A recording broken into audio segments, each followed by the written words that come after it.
It's finally here.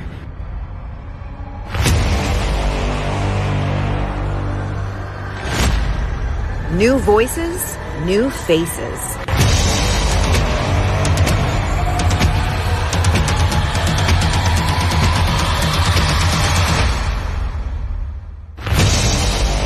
Welcome to the Pantheon.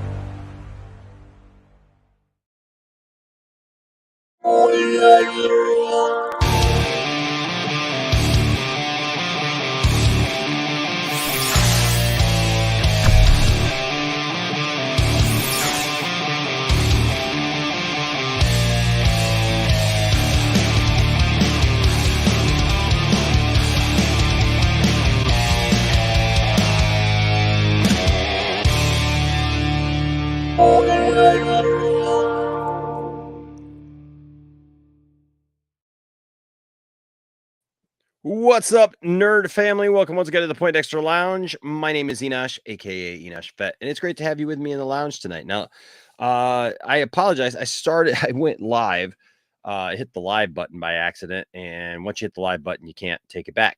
And so I had to have that up there for a minute. But hey, we're here now, and that's what's important. And you're here now, and I'm here now, and we're here together, and we're friends.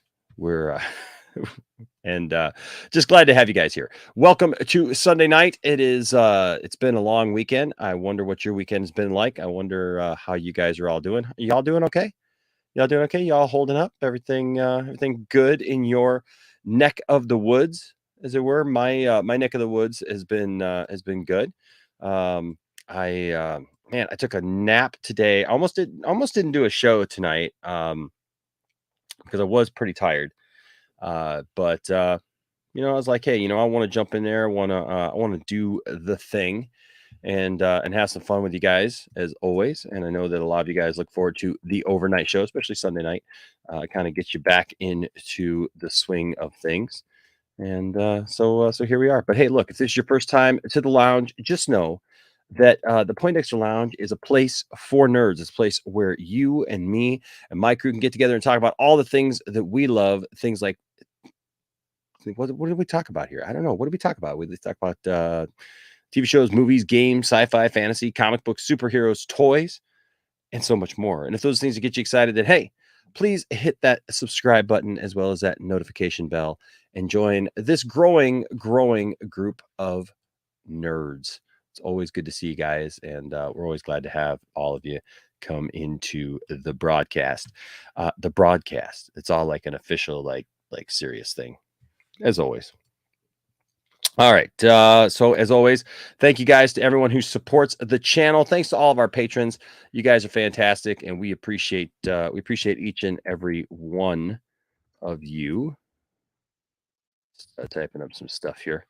But thank you guys for everyone who does that. And of course, all of the members of the channel. You guys are fantastic as well. Couldn't do this without you guys. And so very, very grateful for all of you who support the channel in any way that you support the channel, whether it's just watching the channel or whether it's supporting it financially. Thanks to everyone who gives super chats. You guys are awesome as well. And we're just grateful. Just grateful to all of you. Hey, thanks to everyone who just gives via PayPal or Cash App or Venmo or whatever you guys do. Yeah, you guys know who you are. And of course, shout out to H Barts. H Barts is the man. He's the only one right now. I'm going to go back to that real quick. Shout out to H Barts. He is the man right now. He is in the Poindexter Hall of Fame. And so we shout out to H Barts because he's a pretty cool cat and we're grateful for him. And there'll be more joining him etched in this gold here. You see all of your super chats, all of your memberships, everything goes for this gold. It's not just gold plated. It is solid gold. It is a brick of solid gold etched with the names of those who will be in the Hall of Fame. And of course, H Bart's being the first. And it is shined to perfection. Look at that, shine to perfection. It's almost shined enough that it almost looks like it's a little blurry from depixelization, but you wouldn't know that. You wouldn't know that. I'll tell you right now. Of course, we do have our store where you got all kinds of cool, stuff to pick from, different t-shirts, different things. And so thanks to all of you who do that. Thanks to all of you guys who are a part of that. All right. So that being said, let's see. I don't know where everybody is. Usually we have usually our friends are in the back room by this point. But I think everybody, I don't know, it might have just been a long weekend for everybody, honestly. Unfortunately, uh I don't know if he really wants to get into it, but a friend of ours lost someone, and so um, you know, it's I know it's been a heavy weekend for a couple of people. So, but we're here and we're gonna have some fun. Lots of fun stories that came up just like last minute, dropped last minute, but and so we're not really probably gonna get into some of those. Maybe we'll get into those tomorrow night, but we'll get there. But hey, oh my gosh, right off the start, see, this is why I tell myself, like, you just, you just don't go, I'm not feeling a little, I'm just not feeling really into it right now. I'm just gonna go to sleep. Because you just never know what's gonna happen on the lounge. You never know what's gonna go down. And we're gonna have a fun time tonight, even if it's just you guys and me. Maybe I'll open up for some call-ins, whatever. But Todd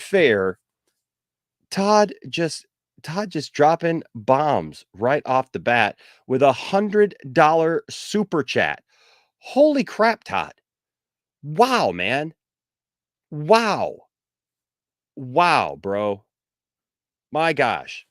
Man, dude, that is mm,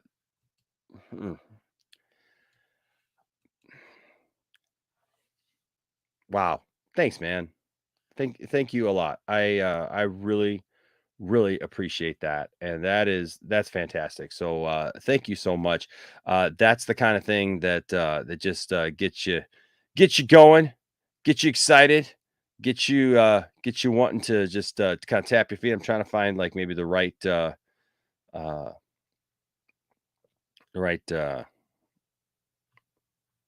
drop for that. My gosh, I'm a little taken back already here at the beginning of the show, man. That's cool. Let's see here. Let's see what we can what we can get for you, man. Because that's a fun one. That's definitely a fun one. Um, so many drops I could pick from. So many things that I could possibly do, possibly say, whatever. Um, hmm, hmm, hmm, hmm, hmm. You know what? I'm just gonna go. I'm gonna go with a woo. I'm gonna go with a woo. It's that's woofully exciting. Showtime! Woo! Woo! Woo! Woo! Woo! Woo! Woo! Woo! Woo! Silent and profiling. Woo!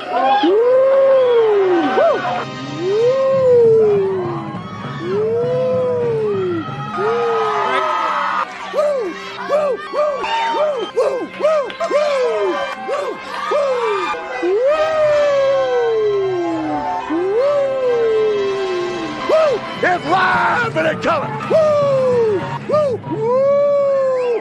Woo! Woo! Woo! Woo! Woo! Slow down.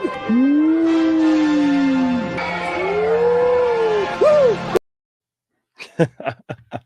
Woo is right. Thank you, man. I really appreciate it. Somebody said give him a Macho Man drop. So we'll give you this one right here. Understand this. Yeah. Nobody likes a quitter. Nobody said life was easy, so if you get knocked down, take the standing 8 count, get back up, and fight again. And you're a macho maniac. Dig it. That's our macho mantra around here. I got something else here for us in just a second. Hey, real quick. Yeah, I didn't mention who it was. I didn't mention what it was, but hey guys, if you could please show some love for Brian, Master of None. You guys know him, and we love Brian so much around here, and Brian means so much to us. And Brian lost his dad this weekend, and that's a heavy thing. And so Brian, we love you, man, and our hearts all go out to you. I've messaged him a few times this weekend, and I know a lot of the people who are around us have as well. So yeah, if you think about it, just give him a little love here in the chat, and then if you follow him on social media, make sure to let him know that you're thinking about him, that you care about him, and of course, watch his show here on the channel on Monday night, 8 p.m. Eastern. Brian Master and none, but he's got his show 10 Forward, talking about Star Trek and food, and so we love Brian, and so we wish the best for Brian, and we hope that Brian, we hope that you're holding up, man, and I already see the love in the chat, and so so that's good. We love this guy, so it's not an easy thing. And everybody reacts differently, and some people wish they could just kind of run away, maybe off to Hawaii and try to get away from troubles. And you just never know what somebody's going through and why they're acting the way that they're acting, or why they're feeling the way that they're feeling about things, and what may be, pushing people to act differently. Brian, has got a different course. Brian has been talking about it this weekend, and he's had a very, very positive attitude about it. And I think that's great. I think that's great that he's got a really healthy look to it. Like I know for me, it was really hard losing my grandma just a few months ago, and so I'm grateful though that that Brian is doing well, and we hope to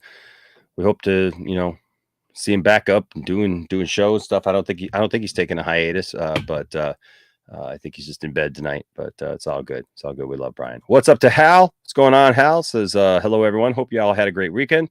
Hit that like button and subscribe. Heck yeah. Alfred is in the flash. I don't know if we'll talk about it tonight. Maybe if we do some call-in things, we'll do that. But we may absolutely talk about that tomorrow. What's up, Anthony Beltre? Yep. Mark Wahlberg should have retired. He's annoying. That's fun. The only movie I'm not really fond of his is The Happening. I'm not a big Happening fan, but what are you going to do? You Do Suck is here. Integrity's here. What's going on? H. Bartz is here. Says, hey, Enosh, this is genuinely serious. You're right. But you should not laugh, H. Bartz, because this is genuinely serious. You should not laugh. And H. Bartz, you're my buddy, man. You are my friend. You are my buddy. I wouldn't call you by any other name, for sure. Golden G's Productions is here. Says happy opening week to all Major League Baseball fans. Yeah, Tiffany went to a baseball game this weekend with Isaac. They went to the Tigers game on Saturday. Tigers lost, but it is what it is. But Isaac is actually taking me to a game this summer, and so I'm excited about that. We're going to Star Wars night at Comerica Park in Detroit, and so so that should be fun. Lucas Ironside, what's going on? Aaron Pritchard, always good to see Aaron down under there in Australia, along with Anthony. What's up, Anthony? Hope you're doing well. Stella's here, and that dude Vince is here. Says, hey, all sorry for the other night. Need to learn to sleep when I get home on Fridays. Oh, dude, hey man, we were just hoping that you were okay. Because look, we never know if somebody has a health issue or or something like that, and there's nothing to be ashamed about. There's nothing to be worried about with that. Our hearts go out to you. My concern is always like when we saw you kind of pass out there, we were just worried that you're okay, because there's no way we don't know where you're at, and so there's no way we can call anybody or tell anybody, and so that was my biggest concern, man, was just that you're okay. And so I'm glad that you are, man. And no, I totally understand, bro. And I just I'm glad you're doing okay now. Vikram, what's going on? Vikram says, I just love the Martian freaking Manhunter is in the Snyderverse. Right? Heck yeah. Here comes some friends. Mary, what's up, Mary? Good to see you. And the Comic Society is here. Good to see you, Comic Society. Let's see who else is here. Jared's mother is here. What's up, Jared's mother? Good to, mother is here. Mother is here. Todd Fair is here. Todd he didn't make a statement. I know Sideline, he didn't make a statement other than just giving the $100. So that was cool. But Todd says Brie Larson in Furious. Yes, LOL. Yeah, we'll talk about her a little bit. I know there's people who are really mad about that, but what you gonna do? So Jeremy Irons is in the Flash movie. Yes, that is the discussion. What's up, Efren? This is Enosh. Welcome back. Happy Palm Sunday. happy Palm Sunday to you as well. Those of you who celebrate that. Nova Joe says, wow, awesome. Sideline is here. Says, yep, you got nothing to say, Todd. Todd's always got plenty to say. Todd's always got plenty to say. I'm sure he will make his voice known. What's up, Darth Scipio? Says, hey, Nash chat. Danny L is here. Bravo, Todd. What a way to start the show, man. $100. Holy cow. Marcus is here. What's up, Marcus? David Molina is here. Milana. I'm sorry. I didn't mean to call you Molina. Milana. What's going on, my friend? I know I need to get some good Marvel drops for Todd. I do need to do that. I absolutely do. And I will. Todd, I'm going to get you some good Marvel drops, bro. You deserve them for sure. So I'm going to get you some.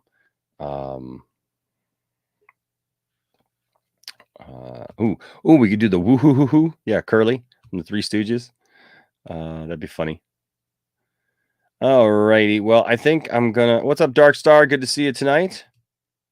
Jay Money is in the house. I haven't seen Jay Money in a while. Says just hopped in here and saw the news. So sorry for your loss, Brian. Rest in peace to your father, and condolences to you and your family. Yeah, we love Brian. Thank you for saying that. Rational Skeptic is here. What's up, Rational Skeptic? Says, remember Mark Wahlberg was going to be Hal Jordan originally? I remember those talks. I do remember those talks. Those things that were out there. What's up, Frankie? Always good to see Frank. Donnie B is here. Says, Enosh Mania, brother. That's right, brother. Enosh Mania all day long.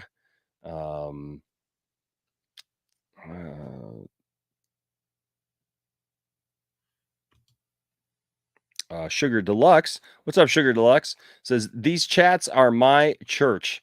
I'm happy to have stumbled into this part of the internet. Well, hey, that's awesome. That's awesome. I'm glad that, you know what? I'll tell you what. You will never, in my experience, I mean, there's a lot of people there's a lot of chats. I get it. There's a lot of those things, but this chat is honestly just nice to each other. There's not a lot of fighting in the chat. Every once in a while, somebody gets a little squirrely about something. But for the most part, man, everybody's really, really great. And even when they do get squirrely, like, it's just because they're passionate. It's just because they're passionate about the stuff that they love, and that's fine. That's all good. And they apologize. I mean, that's what I love. They apologize. They literally do care about each other. And so yeah, you will never find a better chat. What's going on? We are Venom. Says, sup, Enosh, how's it going? I'm doing well. It's Sunday night. I got my coffee. And I'm ready to have a good time with you. I got some toys to show you. I got some stuff to show you tonight. Jay Money says, how have you been, Enosh? I'm always around, even if I'm not commenting. I always check out your streams. That's awesome, Jay Money. Jay Money and us go back a long ways. And so that's good to know, man. I'm so glad, even if you're not commenting. There's a lot of people who sometimes they don't comment, but I know you're watching. I know you're out there. I know you're watching. And so good friends all along. And absolutely. All right. We're going to bring some friends in and, have some fun tonight. We may not do a long show tonight just because I got to get up in the morning. I got to do some stuff, but we're going to have some fun. You ready to have some fun? You ready to have some Sunday night shenanigans? Well, ladies and gentlemen, welcome to the show. She's a favorite around here. She's got a lot of knowledge. Some people don't like that, but we like it. And ladies and gentlemen, welcome Stella. What's up, Stella? Good evening, everyone. I got to get you a drop to come in now and just like, Stella! Stella! I used to work with a girl named Stella. Yeah, so and yes, I used to work with a girl named Stella, and I did that every time. I think I annoyed the heck out of her too. She was a cute Latina woman.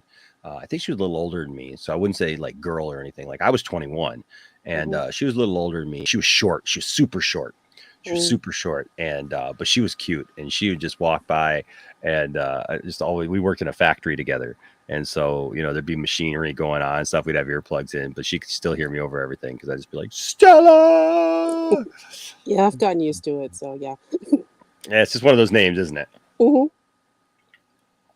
I guess it could be worse. You could be named Khan. Then you just hear Khan. Oh, no.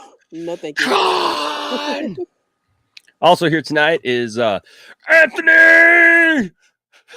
Hello. What's going on, Anthony? I'm doing fine. You're fine. So I got a new start to the show.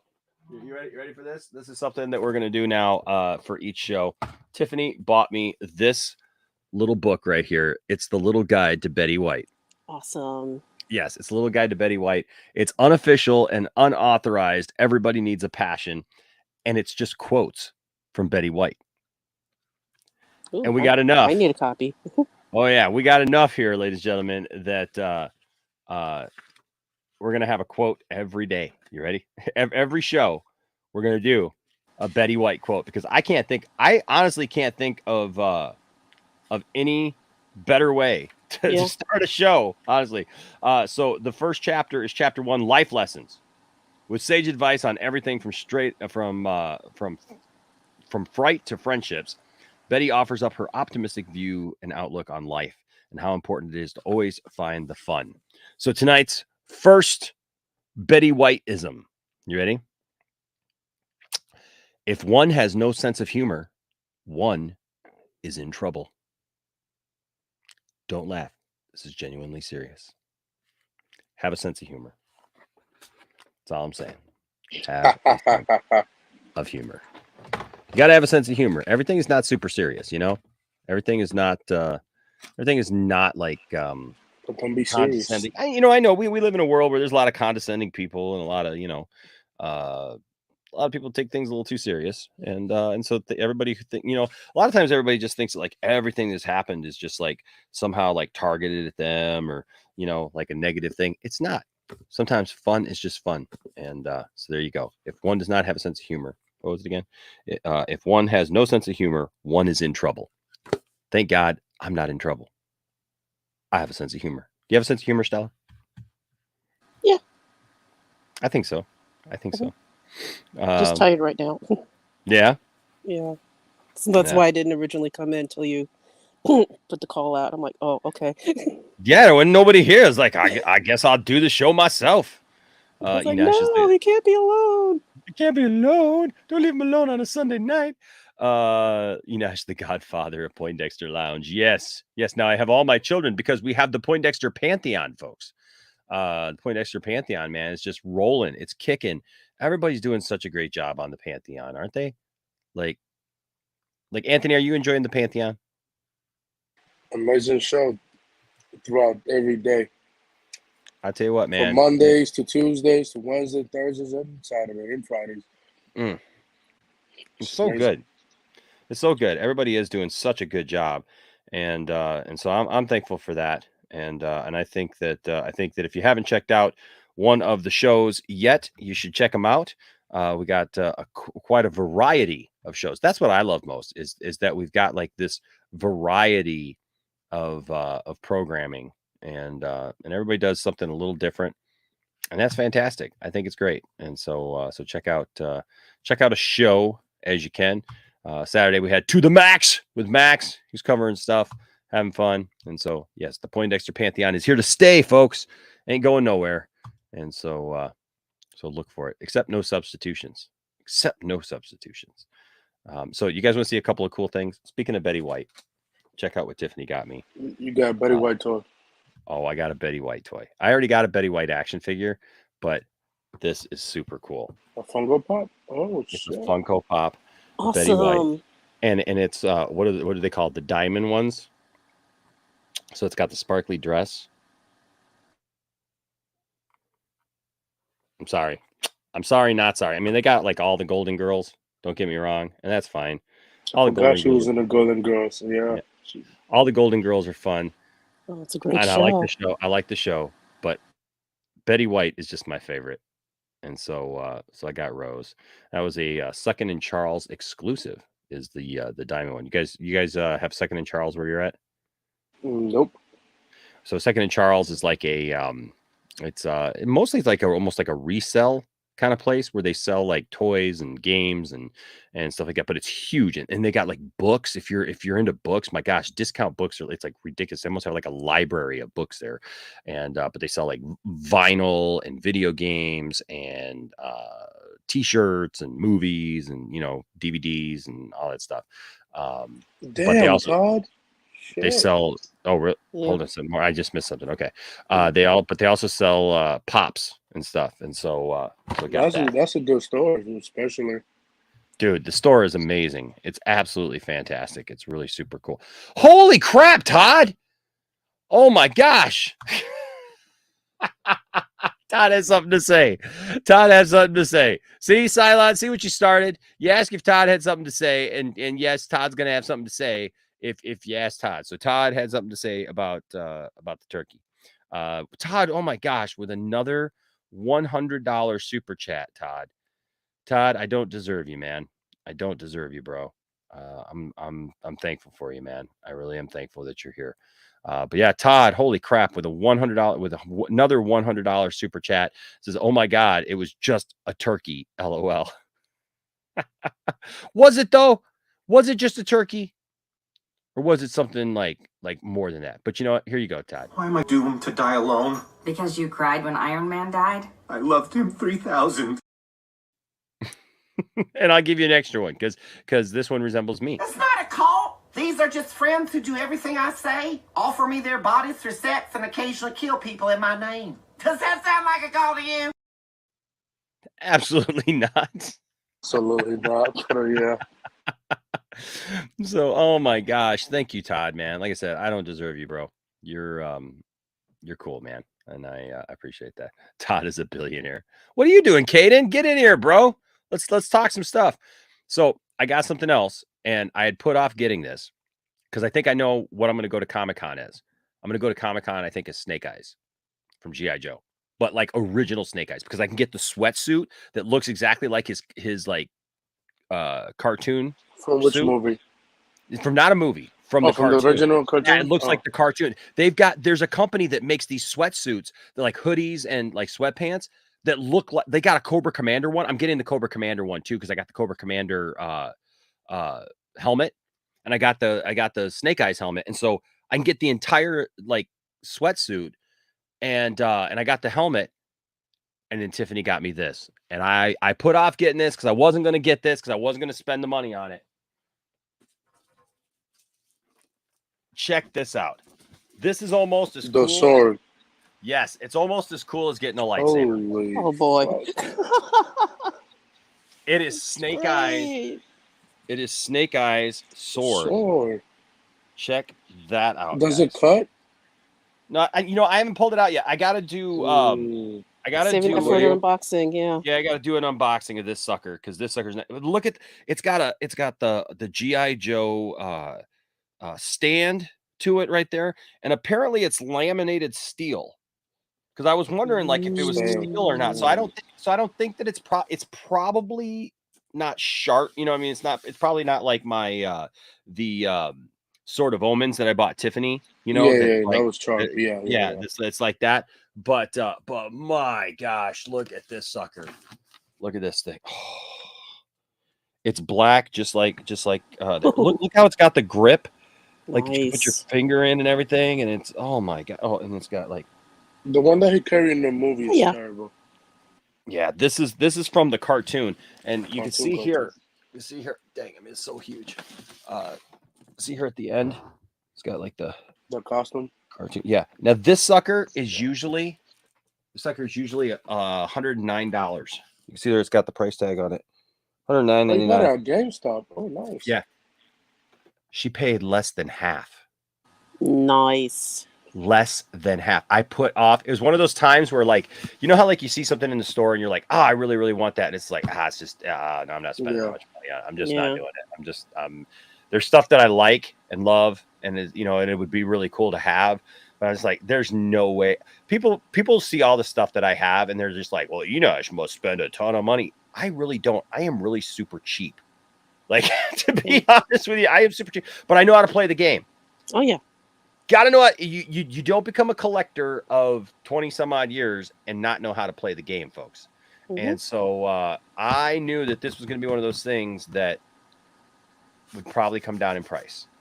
And so, well, it's just like the new Mandalorian figure. They got a new Mandalorian figure that comes with Grogu, and the only difference is the Mandalorian figure looks like he's covered in mud because it comes with the crate dragon egg Oh, yes. And it's just a Black Series figure. They marked that sucker up to $35. And I was like, there's no way. There's It's no way not. I'm paying That is 35 a bucks for that. Yeah. huge difference. Yeah.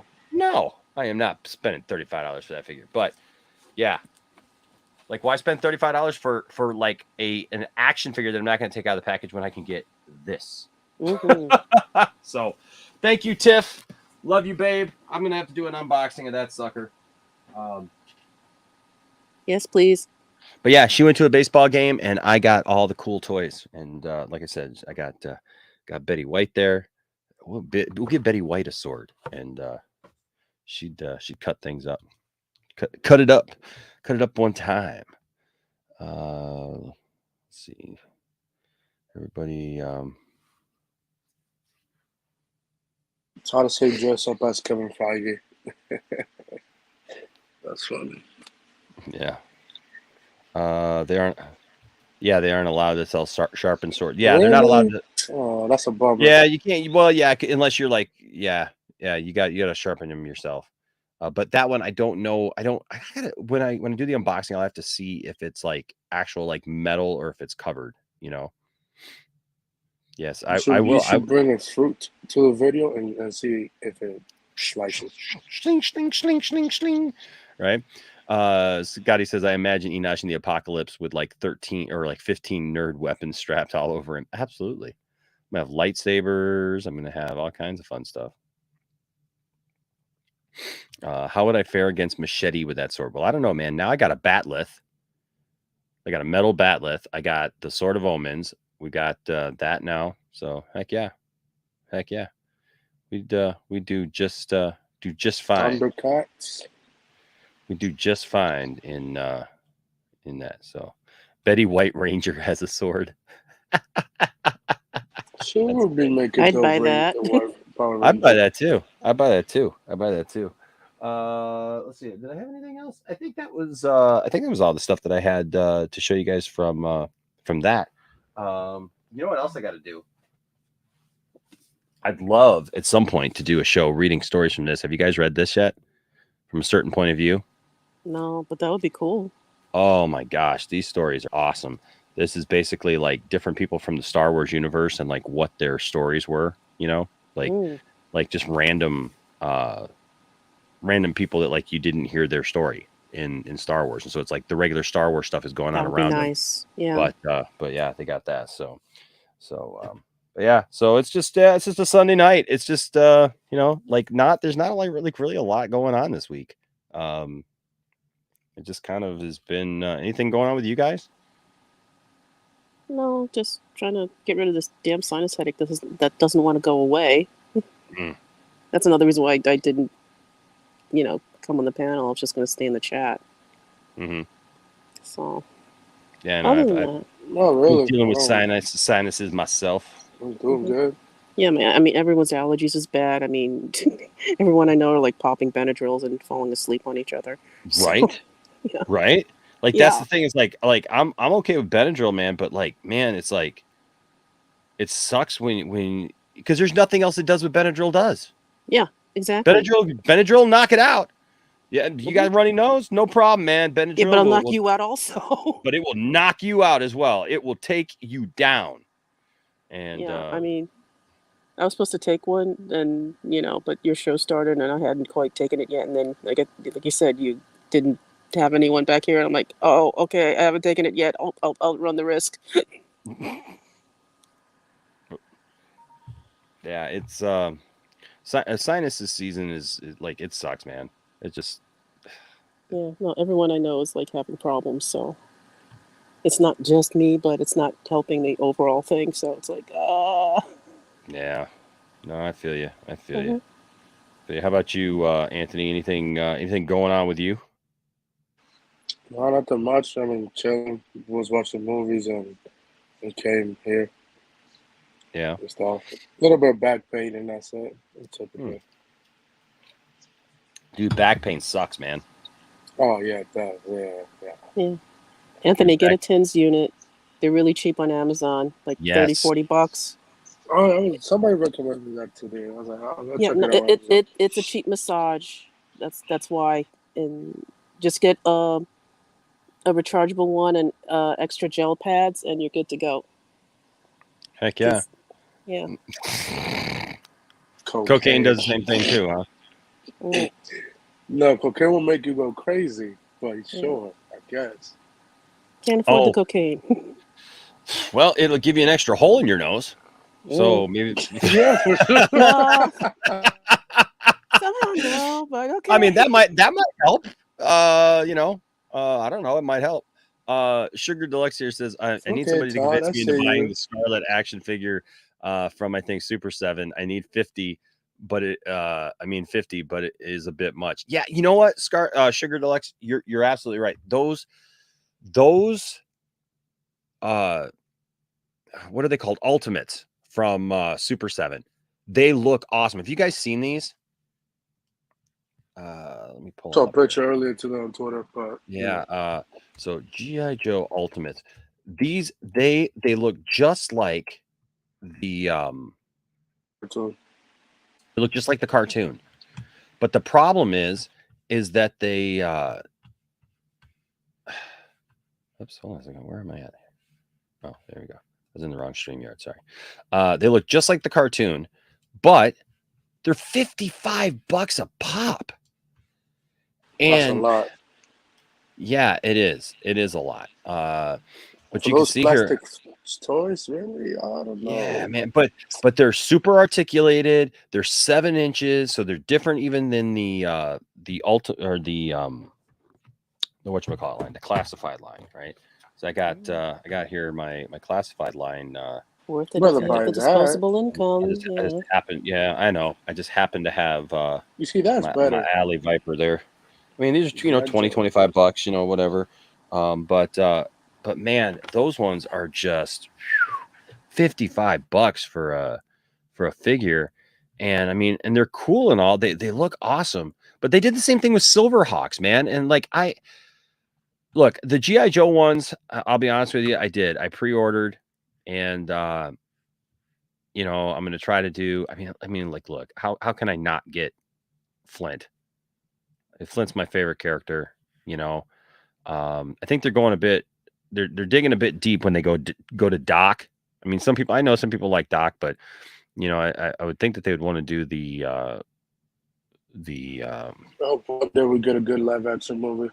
yeah.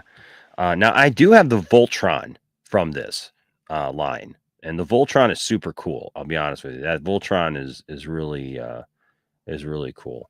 But yeah, now they just came out with this Scarlet, and whoops, did that open up where you guys can see it? Nope, it did not. Nope. Okay, so let me show you this real quick. So they did bring out this Scarlet, and man, it's Entertainment Earth here. So check this out. Look at that detail, man. It looks just like the freaking cartoon. I mean, Comes with the weapons, the guns, bag. Cool. but here's the thing. It's a pre-order for July of 2023. Oh, no. I mean, I guess Damn. I guess that's a good thing actually, because it is $50-some, right? And So they could produce it good and stuff like that. Away? Yeah, so it's over a year away, Sugar Deluxe. So the thing is, I mean, it's $54.99, but you got till July of 2023. So if you put back, a couple bucks a month, you'll just have save up. Yeah, you'll have it by the time. But it is daunting when you hear like, that much money all at once, it's very, very daunting. And plus you get thing plus taxes, so I'll be like 56 something. Yeah, it's almost $60, 60, yeah. Well, and by shipping, and that's the problem is, plus shipping too. Yeah, you gotta do shipping. But if you order so much, actually, it's USA free shipping with code SPRING-FREE22. Ooh, so I'm Are you sponsored? Use that code. Yeah, we need a sponsor. That might be okay. Entertainment Yes, Earth. Entertainment Earth. I'll tell you what. sponsor. Now, Entertainment Earth. Yes, I mean, look, they got they Storm do Shadow. Nice Look at this Cobra Commander though. This Cobra Commander. Yeah, right. July 22. That's good. Yeah. That's this year. I got this one all set. But I mean, dude, look. Whoops. Yeah. Entertainment Earth, they do they research and they get good artists to do their stuff. So let's see the Star Wars toys. Well, it's Super 7. It's Super 7 is who actually makes it. But Entertainment Earth sells them. They're one of the books. So you can get this a few different places, not just Entertainment Earth. What happened to it? Hold on a second. I tried to expand it and it went away. Hold on a second. They got Star Wars, Funko Pops, the Batman, Spider-Man. Yeah. They got all this. Oh, here we go. Go back here. I tried to expand and it didn't expand. Where'd it go? What is going on? Maybe refresh the website. Yeah, what's going on? Jeez. There we go. There you go. Okay, so let's see. See, look at this figure, man. That looks good. Look at that. I mean, that looks directly from the cartoon, man. It's so good. So good. But it comes in these cool boxes. I like their presentation. This is how my Voltron came too. And it's a 7-inch Voltron, but it's cool. But I mean, look at that. I mean, this is like a rendering of what it would look like in there, but it's still it's look at all the stuff you get with it. Pretty darn cool. You get, 1, pricey, 2, 3. but worth it. Yeah, you get you get the hands that come with it, plus 1, 2, 3 and 3.5 sets of hands. A cobra that's around the world, so that's cool. Some goggles, the cape. The cape is cool. It's like all this stuff, man. It's super good. Super good. So for $55. For $55, folks. Well, Even the shipping's free toys. within the U.S. It kind of I think would be worth it. Yeah, if you live in the U.S. Here's the snake eyes. If you live in the U.S. If not, then you're kind of SOL. Yeah. Here's the snake eyes here. Now, Hey. yeah, the cool thing about Snake Eyes is I think he comes with he does. He comes with timber. So at least he comes with timber. So you get like even a better deal on that. I think it's cool for any G.I. Joe fan. I think it's really cool that they come with this generic gun, some of them, because that was a gun that was only for that was like in the cartoon a lot. And he comes with a jetpack. What in the world? He comes with a jetpack, and he comes with a canister. That's cool. And it's like old school Snake Eyes from that very different first. hands. Heck yeah, yeah. This cool. is like old school Snake Eyes. So yeah, I think that's super cool. I'm a huge G.I. Joe fan though. Like, what can I say? The Storm Shadow is really awesome too. Like, man, such detail on this sucker. 2023. Yeah, this is that 2023 as well? Yeah, it's July. Yeah, because it's the next wave. But That's good. look at all this stuff he comes with, man. This is better than the garbage movie we got. Jesus Christ. Right? What a disgrace that movie was. I'm excited about this stuff. Yeah, it's unfortunate that we got that movie. I hope Paramount doesn't announce Snake Eyes too, because that would be fucking crazy. Unfortunate is putting it mildly. I will just say that. Unfortunate is putting it mildly. Oh my goodness. Okay, hold on a second. I gotta get to this $20 super chat from Todd. Says Enosh, I don't believe I asked you this question. So how different would the movie The Passion of the Christ be had if Zack Snyder directed it? That's a good question. Good question. Wow. Damn. You know what? Look, I liked Jim Caviezel, don't get me wrong. My guess is if Zack Snyder had directed The Passion of the Christ, it would have probably been a little darker as far as like actual look, of the film. And he would have probably hired somebody to play Jesus that was more accurate. More ethnic accurate would be my guess. Yeah. Look, we've got the westernized world, view of Jesus, which is, look, to be fair, it's based on, the European Renaissance, look of Jesus. But the reality is Jesus was a Middle Eastern man, Mm-hmm. who lived 2,000 years ago in a specific part of the world and came from a part of the world that he wasn't a white guy. Nope. Let's be honest. And so it always bugs me when I see that. And so yeah, so I think that'd probably be one of the most probably the biggest things I would say that I would think that he would probably be more ethnically correct. I don't know. What do you think, Stella? Yeah, I mean, oh God, the research that Zach does in his movies. I mean, I'm still pulling out stuff from all his stuff, even going back to 300. Mhm. So, Jesus would be ripped.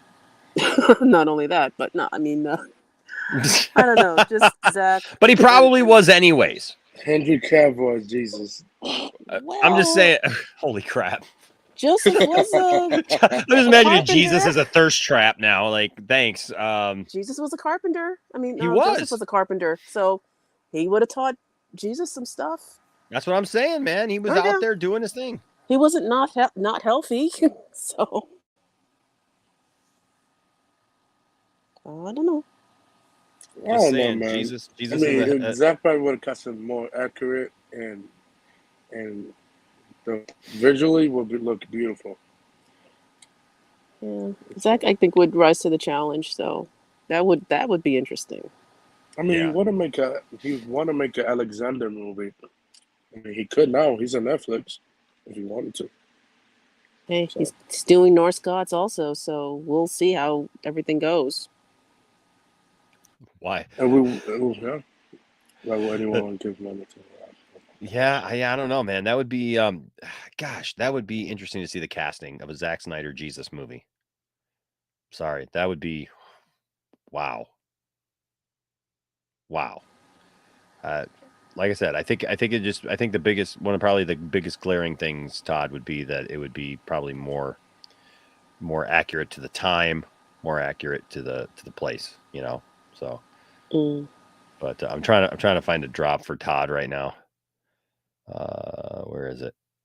Where is that drop? Waiting for 3 spin-offs from Zack Snyder. Animated movie directed by Jay Alova coming this year. So you just have to wait.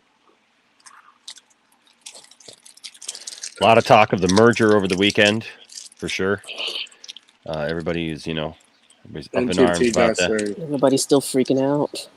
Yeah, everybody's still freaking out. Everybody's still wondering if what's going on with Toby Emmerich and all that stuff. Like I don't know, man. Like I've always said, like the Toby Emmerich thing. More than likely, he'll be around for a while. The biggest thing will be to see if he gets re-upped. Yeah, I mean he's being watched again. There were some labor violations in human resources, so I'm pretty sure he was spoken to, and now he has to be a good corporate guy. So we shouldn't hear much from him. And again, if Zaslav knows what's good for the company, they're going to have to find a Kevin Feige equivalent for DC. Because, Jeff Johns failed everybody. So, he never went to film school. That's the thing about Jeff Johns. So he doesn't understand. Again, he was just going for dollar signs. He didn't care about the material. Yeah, for sure. We just got to find a Kevin Feige equivalent for DC. And that's what they're searching for, I hope. Yeah. Also. Hey, Cylon, since you are in the chat, can you drop a link to the Discord? That'd be awesome. If you could, I think you should be able to drop links. If not, I can mod you. So, Is he a mod? Yeah, he should be able to drop links. If you could do that, bro, that would be awesome, because I know sometimes you don't get notifications for the show, and I think it's ridiculous, but if you are in our Discord, you automatically get updates.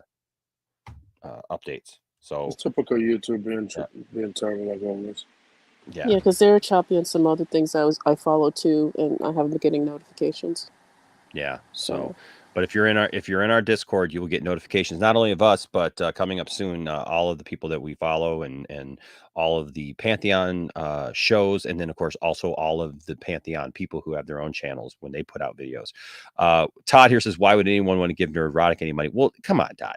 I mean, come on. Let's admit it. Like, people want to give him money because he's out there fighting the good fight. I'm too busy fighting SJWs everywhere right now. It's funny that his room is full of Marvel and DC toys in the arcade room. Yeah. Just funny.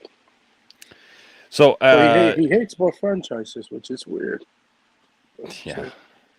Todd with the $20 super chat says, "Would the movie have been better or worse?" I think I forgot the actor. He did a great performance, but I don't know. It just I don't know. Yeah. I mean, who knows if it'd be better or worse. I guess for me, Passion of the Christ, one of those movies, like, I saw it once. I never saw it again. And I was good. I know people who watch it, like, there's religious people who watch it every year. It's not a movie I enjoy. I do think it's really done well. Yeah. I think it really gets the point across that it's trying to make, right? If you are a person of faith, or you're open to that, I think it does. I think that's a movie that, like, definitely makes its point, right? If you believe that Jesus came and died and whatnot, as we go into this season, I mean, I guess it's a great topic for going into this next week, with Good Friday coming up and everything. For those of us who are Christians, if we really believe that, and this is my point to Christians all the time.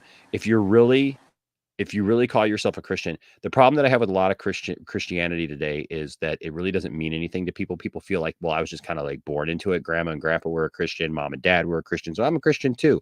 They go to church out of like social expectancy, instead of like it really meaning something to them, instead of like their religion really meaning something to them. And then the thing is like, then they get like this kind of false pride or false community acting, thing with their faith. Like when they see something challenged or whatever, that all of a sudden they're just like, oh, well, I even spoke about it today, not to get preachy. Question was asked. So I'm answering it, but I spoke about it today at church, is that there's too many Christians that think they're at war with the world. My point is I have a belief system. I have a faith system, right? But my purpose is not to make you think like me, right? I don't think there's anything wrong with sharing your faith and even trying to convert someone else. But in the end, it's their point. It's their choice. In the end, you have to make choices for your life. And if you ask me what I think the Bible says, and I tell you, and you take that and you go, oh, cool, I believe that way too.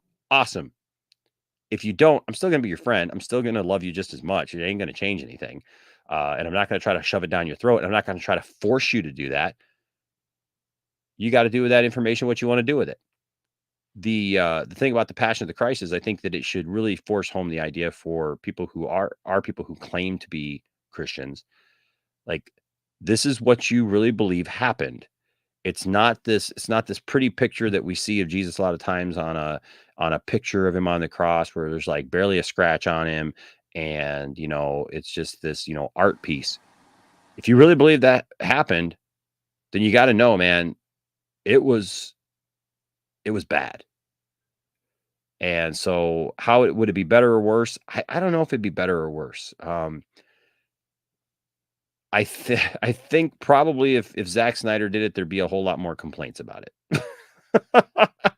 Oh, please. I remember when Scorsese did his film, everyone was like up in arms. And well, okay. So with the Scorsese film, I think Christians should have just let it go. Yeah. I was a kid when The Last Temptation of Christ came out. I will say this. I understand why people were pissed off. Okay. Because it was blasphemous. I mean, let's be honest, right? It wasn't like your typical Jesus movie that painted Jesus in a positive light. It painted Jesus doing stuff that, was unbiblical. right? Mhm. So I get it, but like at the same time, like all it did was make that movie popular. Like I don't know when That's exactly it. It's just like, I have just no boycott the idea. thing and don't talk about it. Right. Like, I don't know what, like, anytime Christians start coming out and going, this is bad, this is evil, this is sinful, what happens? Everybody goes and does it. Everybody goes and sees it. Everybody, like, wants to check it out. Even Christians were going. You know how many Christians I knew back in the late 80s who went to go see Last Temptation of Christ with Willem Dafoe, by the way, is Jesus. Yes. But they went to go see Last Temptation of Christ just because they were curious. Mhm. They gave their money to the people they were saying were horrible. Yeah, it's just like, yeah, just like let it go. If it's not a good movie, no one's going to go see it anyway. Why generate, publicity for something that you want to fail? That's the other thing too. Yes. Um, Oh, Sugar Deluxe. If they do freaking, by the way, great avatar. But if they do a Pythona, I am so there. That's a deep cut for you, G.I. Joe, the movie cartoon lovers. Oh my gosh. You know, they keep talking about they're doing Passion of the Christ too, and that just sounds funny to me.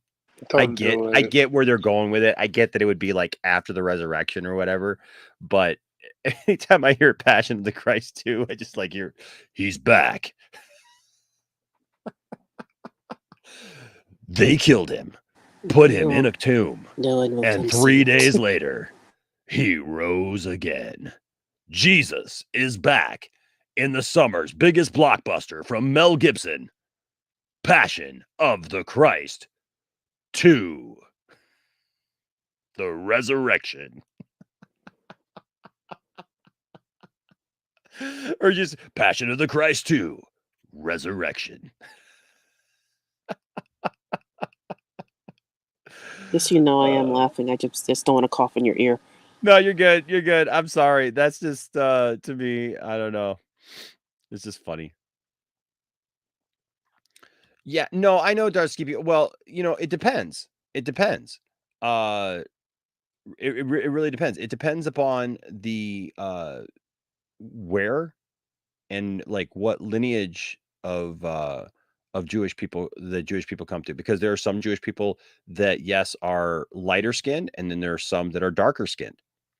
And also, you think about like 2,000 years ago in that area, if they were actually living in Israel, under the conditions they were living, Jesus would look a lot different. He wouldn't just look like a white guy, you know. That's all I'm saying. I'm not trying to make like some statement about that, William Dafoe. Yeah, I'm not trying to make some statement about that. I'm just saying like Jesus wouldn't look like the stereotypical Jesus that you see, like portrayed in all these pictures, like with the long flowing hair that's just like all I can think of is like Marsha Brady just like brushing her hair 100 times, like, I mean, Yes. it's like perfectly brushed, and it's, just like these perfect features and perfectly trimmed beard and all that stuff. That's all I'm saying, yeah, no, I get your point. I get your point for sure. Yeah. Jason Momoa is Jesus. Henry Cavill is Jesus. I think, you know what? I'll be honest with you. Jason Momoa as Jesus. I would I could see that. Yeah. I could see that. I could see that for sure. Oh, that's awesome. Okay, so here is the Discord link, and this link will not expire. So I will need to copy this link. And actually, if one of you guys could copy that link and put it in the private chat, because I've been asking Cylon for a link that will not expire, so that I can keep putting it up there, so I can put it in the description of all our videos and stuff. And so because we did have links that expired like in 7 days or whatever. So this is awesome. Scotty says this one will not go away. So you guys check out the Discord. Sign up on the Discord if you haven't. And even if you're like, I'm not a Discord person, neither am I, but people are having an awesome time there. People are having fun. If you like the chat, you're going to like our Discord. It's so much fun. And there's like different rooms. What do they call them? They call them, they're not rooms, they're channels, right? So there's different channels for like all kinds of different talk. There's stuff for just memes. If you like just memes, that's what that's one of my favorite ones, just memes. There's people who put up their art, their own artwork. Like you can load up your own artwork if you draw pictures or paint or whatever you do, or do animation. You can put all that in there. There's stuff for comedy. There's stuff for Star Wars, Star Trek, man, just a variety of stuff. Sci-fi, like it's, yeah, it's awesome. So definitely go check out. Scotty says, bunch of changes coming to the Discord. Giveaways are going to change up a bit and be clear on dates and announcements across the Pantheon. Also, events like nerd scavenger hunts with prizes. Come on. Yes. The giveaways will be all on there and part of that. So yep. Discord is just, I mean, it's just you download the Discord app. And when you do that, so welcome to Justice Lord 114. Just joined the Discord, and you have basically a digital moderator, and Cyborg is our digital moderator. They call it the bot, but well, it's Cyborg. I mean, but basically, you just download an app, and it's cool. It's like a chat, man. It's people from, and it's all people just from this channel. Right. So all the people that you chat with in the channel, they're going to know who you are there. You pick your screen name or whatever, but like new videos, for example, like you can watch them through Discord. You can watch, whatever, you can watch it through there.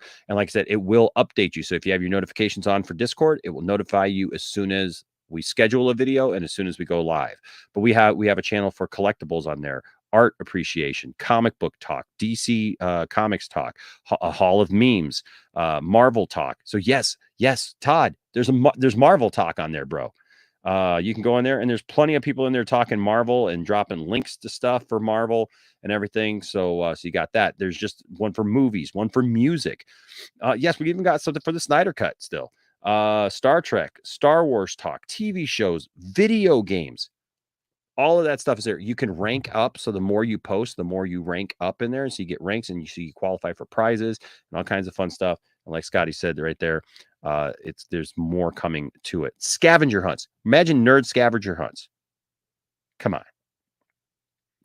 That's going to be, it's going to be fun. So, oh, don't worry, H-Barts. I will not. Jesus Christ, superstar.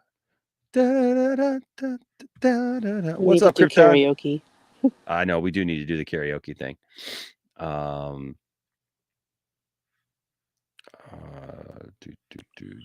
sirs and ladies. What's going on, man? You do like a karaoke. I've been listening. Yeah, we need to do a karaoke stream. That would be fun. Let's see. What's up, Phil TMNT? I was just on a panel with Phil last week. I was over on Justin's channel. So it's good stuff. All right. So let's jump into a couple things here. First, something real quick, because it'll go into well, you know what? Let's just go through the simple stuff first. Mark Wahlberg is now talking about retiring. Hallelujah.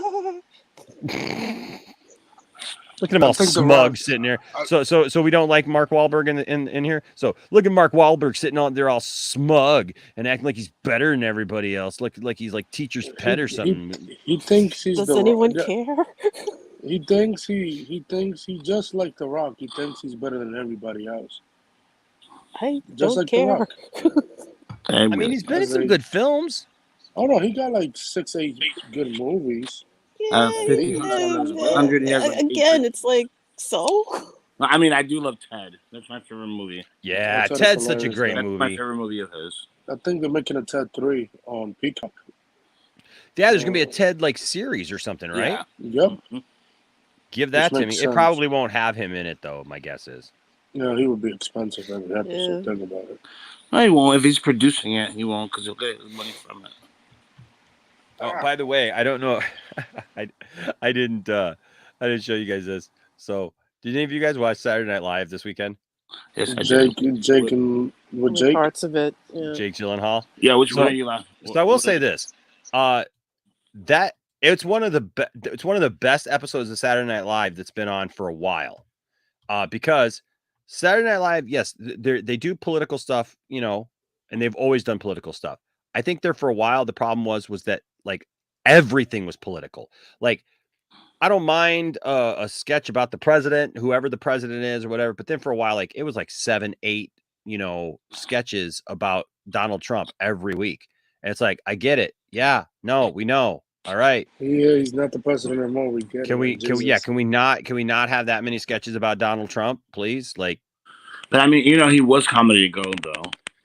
yeah, but you know, but then like, but I understand what you're saying. Yeah, yeah. Well, I mean, but it even got to the point where it was like, okay, like even the legitimate stuff that they would go after, it was just like, come on, I'm not watching Saturday Night Live to just be bombarded by like how life sucks right now. You know what I mean? Like, come on.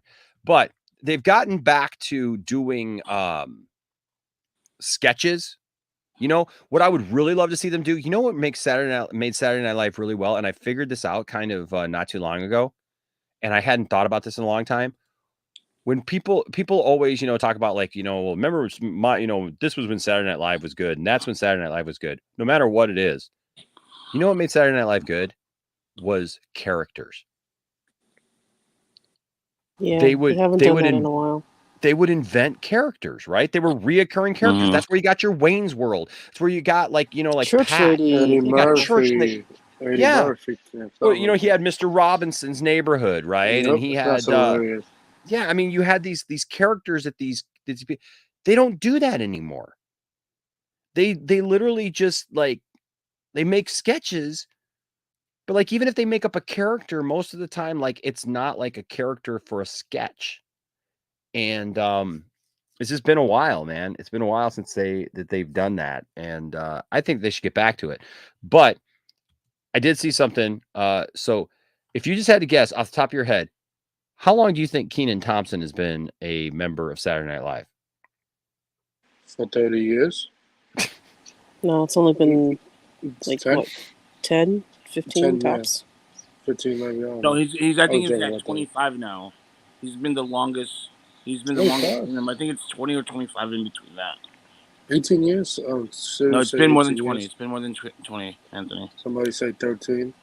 He joined in 2003. Oh, 18 it's years been ago. that long? It's been that long. Isn't that crazy? Yeah, he is the longest cast member then. He is the longest running. Yeah, he's getting his 20-year anniversary. Well, he's getting his huge paycheck. And he still looks good. He still looks young. He doesn't look like he hasn't aged. Yeah, but he's one of those black don't crack people. For real, for him. Because he looks the same way. He looks exactly the same way when he came in. Yeah, he looks great. He's funny. He's probably one of the best parts of Saturday Night Live for me. Yeah. But check this out. So he did. I love when he's the game show host for game shows. This came up, and see if you maybe could understand. I took several snapshots. See if maybe you can figure out why. I don't know. I had a good laugh at this.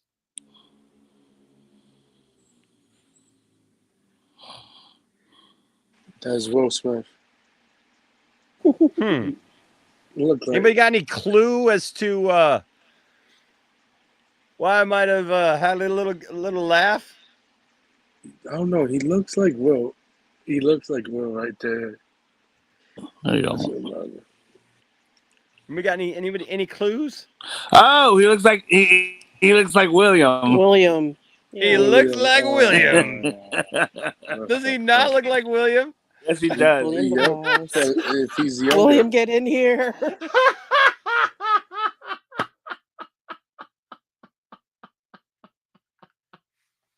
I am so doing something with this. Holy crap. This is hilarious to me. Look.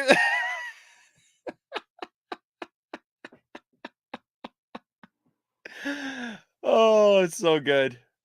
It's so good. Look at that look on his face. That's man. That's William at like 4 in the morning. Like, what are you guys talking about? Oh, why am I here? Yeah, it's like, why am I here? He does look like William, but he got waves. If William don't. You're right, Scotty. We got we gotta take this and put the Sci-Fi Center logo on it. Oh wait. I can do that.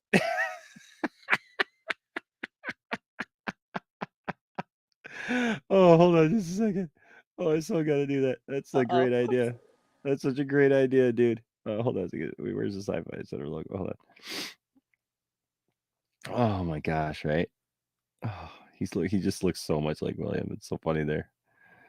Oh, I laughed and I laughed and I laughed when I saw that. William with hair. Right? Here we go. Okay, so I will make this in real time, and we will have our William Sci-Fi Center thing. So okay, first I gotta get his Sci-Fi Center logo. The logo for the Sci-Fi Center. He's got a good logo though. William's got a good show, man. I tell you what, William. Yeah. Everybody loves William, and I love William too. William is a good guy. Whoops. Okay, here we go.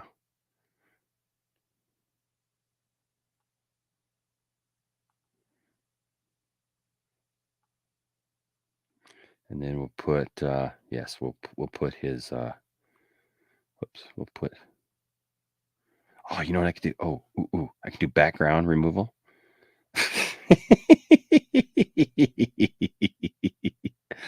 Oh my gosh. It's gonna be good. It's gonna be good. Oops. You guys go ahead and talk amongst yourselves. Too busy laughing. Yeah, I know, right? Funny, so it's just William with a hair, William with waves. Seriously, naming him Kill Him. He looked like he Kill just him. like that. Oh, it's great. It's crazy, right? Oh yes.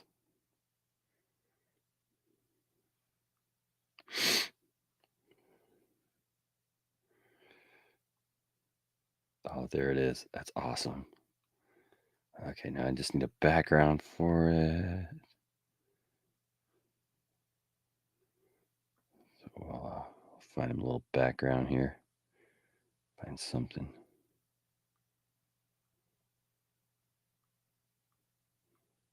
William jumps on now. It's gonna be like, what the hell are you guys doing now? I know, like what are we doing right here? We're just taking a minute at William's expense. Yes. So don't mind us. We're just gonna take a little minute here at William's expense and have a little fun with a little thing we call fun with pictures. Oh, terrible. It's so bad. It's so bad. Oh, here we go. Okay. Oh, it's perfect. Do you guys remember that he was also in the Mighty Ducks? William? I didn't know William was in the Mighty Ducks. Yeah, he made a cameo. He did the knuckleball shot. Remember that? Was it Did called he? the knuckleball shot?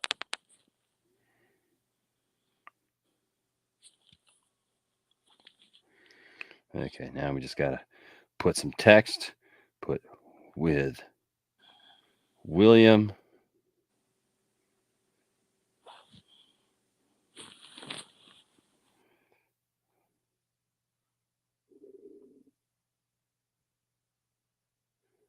All right, we'll put some shadow on that. Check Marcus, it out. your father looked like that. All right, got it.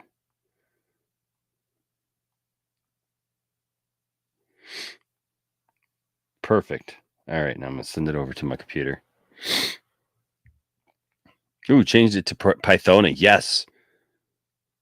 I know, man. We've been talking about this Joe stuff. Oh, that Pythona is so awesome. Who's this? This is Chuntsy or Chuntz. The $2 super chat says the Sci-Fi Center have a roulette table. If so, I'll go. He should get a gambling license. He's right out there in Vegas. Well, it's a Shazam. It's a Shazam shirt. It's a Shazam shirt. But that'd be hilarious too. Oh, you know what? Hold on a second. Okay. Yeah, you know what? Yeah, we I should do that. Okay. Let's see. We'll have 2. How about that?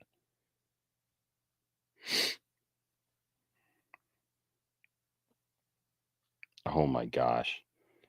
This is too good, folks. I'm afraid to see this. This is oh my gosh. Oh my gosh. This is too hilarious. As Andy said, no. Thank you for the idea there, Cylon. I will give you full credit.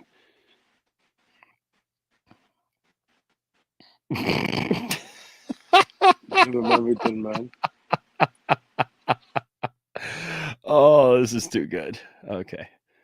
All right. So we need to add the Shazam shirt.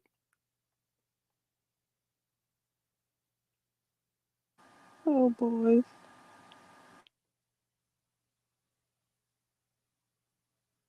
Okay, fit that there. Oh, if it'll fit. Hold on a second. I gotta get. Okay, so I gotta get this.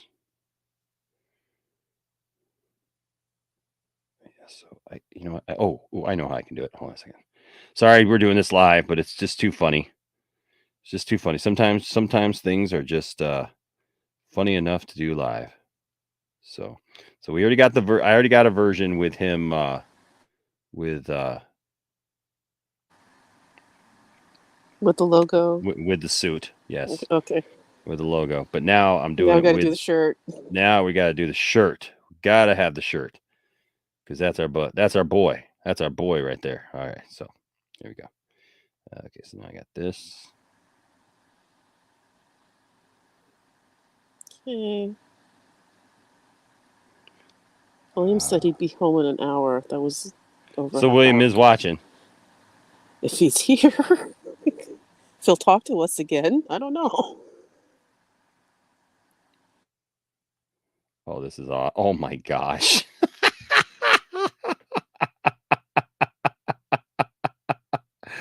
Oh, this is great, folks. I'm just telling you. I'm just telling you guys, this is great. You're gonna love it. You're gonna love it. You ready?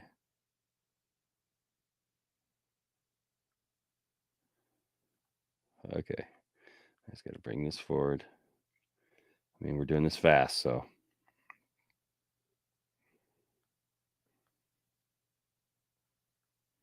Oops. Okay. Oops.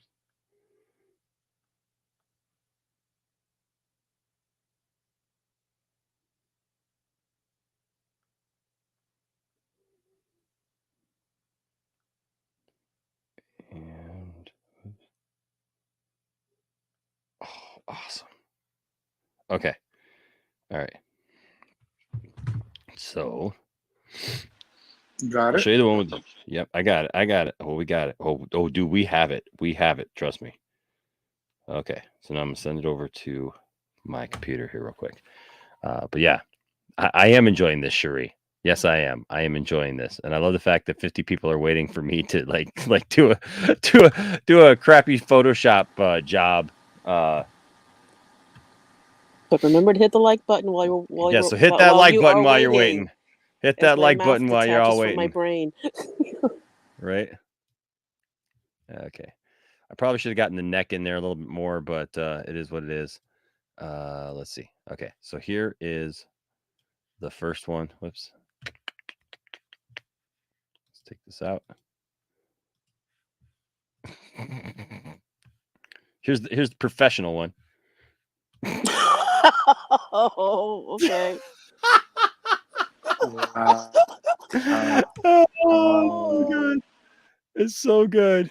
It's so good. It's so good. Okay. Yes, we need him to witness this. So I'm glad if did he say he was in share it already. I'm dying. That was here. really good though. Oh, shut up, Scotty. I'm doing it on my phone. I hope Enosh knows this means war with William. Oh, you know what? No, this is gonna be great. It's gonna be great. It's gonna be awesome. I will have to tweet it afterwards. Are you ready for the big reveal? Yes. And I'd have to tweak it a little bit more because I need to get the neck a little bit better. But here you go. Oh gosh. He's gonna hurt us. He's gonna burn up.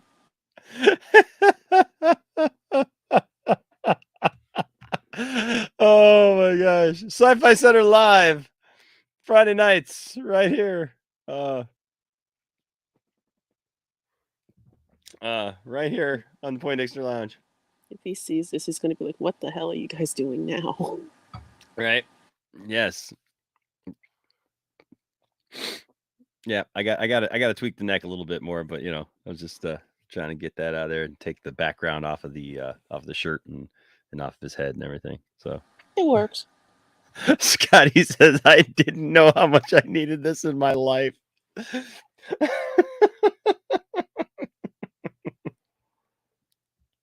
That's funny. Scotty says, absolutely, this will be lost on William, which is why it's so funny. Oh, that's good. That's good. That's good. Oh my gosh. Should I tweet it? Here we go. Here we go. Oh, a second, I got this. New promo pics for for the show. We get some in here. Yeah, do it. Do it. Do it. Go. New promo pics for hashtag Sci-Fi Center live on Dexter Pantheon. I gotta tag him in it. Hold on a second. Oops. What's going on? Is the computer acting weird?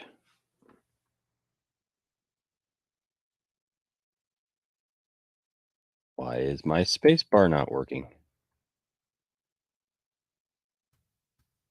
In the world. Time to reboot. I guess so. I guess. Are you on chat right now? No, I'm. Sometimes it no. freezes when you're on chat. No, I didn't freeze. It's my space bar is not working for some reason. I don't know why. Yeah. I don't know why. My space bar just is not working. It won't let me because I was going to tag him. I can do it this way. Hold on a second. At Sci-Fi Center. Oh, there it worked. Okay. The heck? That's weird. Okay. Oops. There you go. New promo pics. Okay. Well, all of a sudden it started working, so we're good. Okay. Let me put yay! That was weird. You know, when your computer just does weird things. Just like, what the heck? Scary. Yeah. Like, what the heck's going on here? Yeah. All right. So I got both pics on there. So those are now up on Twitter. He's shaking a fist at you right now. I'm sure he is. I'm sure he will be. Yes, William hacked my space bar. He's like, you will not put these up there. I know I need to take all the hair off too now, I guess, huh? Yeah. Sheree said, don't tweet it. It's already done. It's already done. The damage is done. No taking it back. Yes, no taking it back. It's already been liked. By who? I don't know. I didn't see who liked it. Okay. So, anyways, back to the story that for some reason, yes, we got talking about Saturday Night Live. Sideline it. Yeah. But yeah, Mark Wahlberg says, following in the footsteps of Jim Carrey, it says here, and Bruce Willis, actor Mark Wahlberg has revealed in a new interview he sees himself retiring sooner rather than later from acting in major films.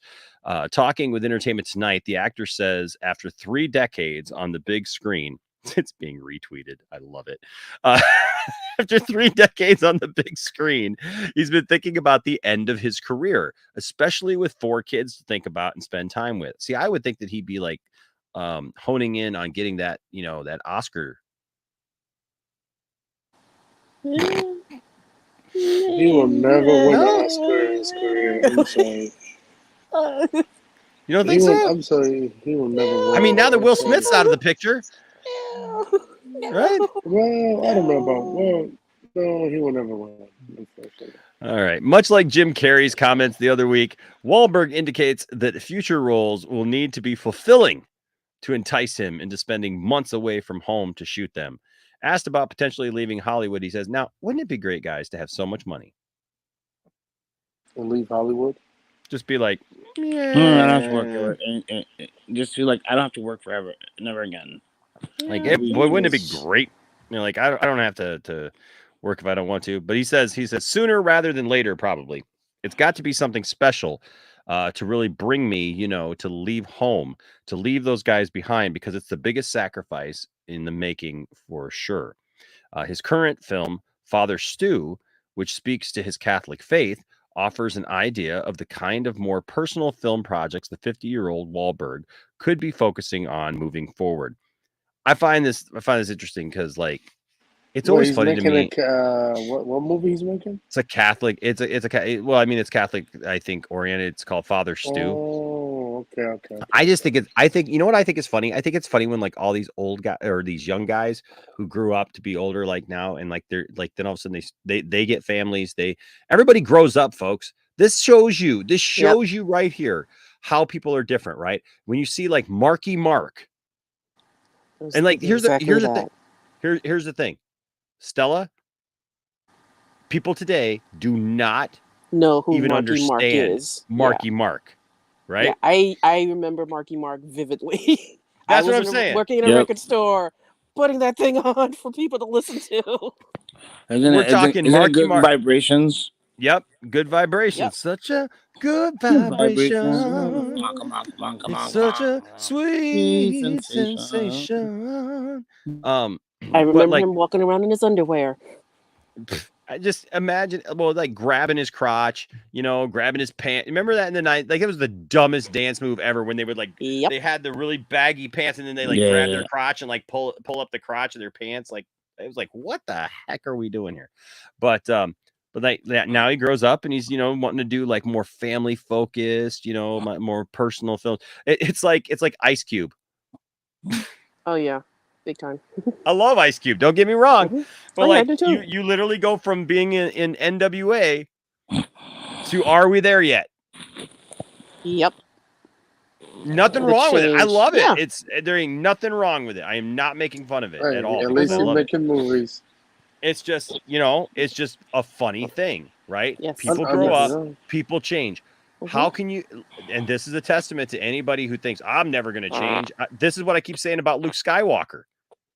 Okay. Look at Luke Skywalker in The Last Jedi, that like at 21, 22 years old in Return of the Jedi, whatever he was, to like, in his 50s, 30 years later, right? In The Last Jedi. And people are like, he wouldn't have changed that much.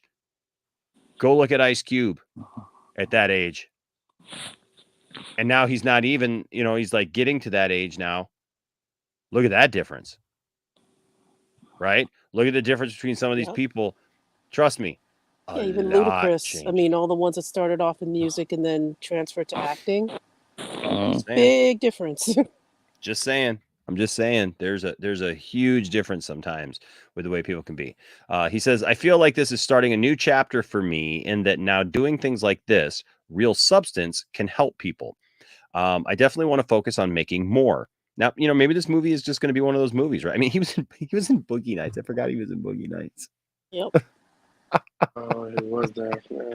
The infamous scene in Boogie Nights. Yeah, wasn't he the lead in Boogie Nights? Yeah. Was it Dirk Diggler? Yeah, Dirk Diggler. Yeah. That scene, if you've seen the movie Boogie Nights, there's a scene where he unzips his pants because like the whole point is he's an adult film star. We'll just put it that way. He's a porn star. But he just flops it out like at the end of the movie. Just like plop, and it's a prosthetic, so it's not real. But it doesn't even make much sense even why it's weird because they make a big deal about it the entire movie, and then it's just like, oh, finally we're going to show it to the audience. It's like, oh, okay, thank you. I guess, but yeah. So now he wants to do things with more substance. I mean, there was some substance there. For admitting it, there was some substance there. So he says this can help people. I definitely want to focus on making more. I wouldn't say necessarily just faith-based content, but things that will help people. I mean, and that's cool. Look, I mean, like as somebody who's a person of faith, I mean, like if he's wanting to do stuff like that, that's awesome. I mean, if that's really where he's going with it, that's kind of cool. He says, so hopefully this movie will, I mean, hopefully, it'd be nice for some faith-based movies to kind of get brought up in production value and, what they are. So that'd be great. So hopefully this movie will open a door for not only myself, but for lots of other people in Hollywood to make more meaningful content. Wahlberg has taken short breaks in the past, but has racked up around 60 credits since the rapper model broke out in The Basketball Diaries, Fear, and Boogie Nights. I forgot he was in the Basketball Diaries. Wow. That's so long ago. I haven't even thought about that movie in forever. One exception to these more personal projects could well be an Uncharted sequel, should Sony move forward on it. So, I mean, it made money. Why wouldn't Sony move on it? Yeah. So yeah. So here are some of the comments. It says, "Oh no." Anyway, That's fucked up. Says, "Oh boy, I can see how this comment thread is going to go. For the record, I have no issues with Wahlberg. I wouldn't stay away from him from a film because he's in it, and I haven't disliked the film because of him. I'll admit comedy isn't his strong suit. He is better at dramas. Look, I like him in the other guys. Remember the other guys? Him and Will Ferrell. Yeah. Did that. I loved him. What else was he in that was really super funny? Wasn't Basketball Diaries with Leonardo DiCaprio? Yes. Mm-hmm. Okay. He was in Fear. That he was like the obsessive stalker. I think it was who played the girl. I think was it Amanda Siegfried. Siegfried that played the girl, and that I could be wrong though. Where he was like the obsessive boyfriend, and he was like, like it was a good movie too. Mm-hmm. Somebody says here, I too would like to announce my impending retirement from acting.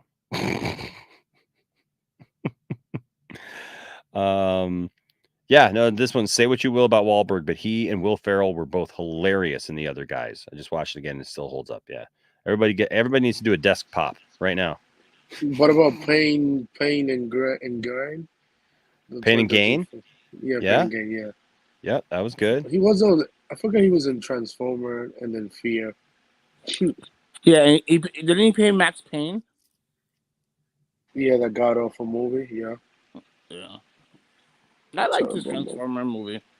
Yep. Oh no. Yep. So I like that one.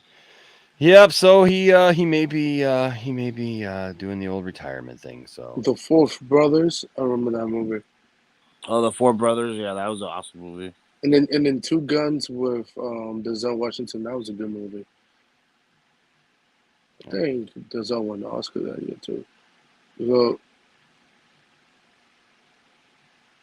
he's good in as a comedian stuff. It just depends on what movie he does.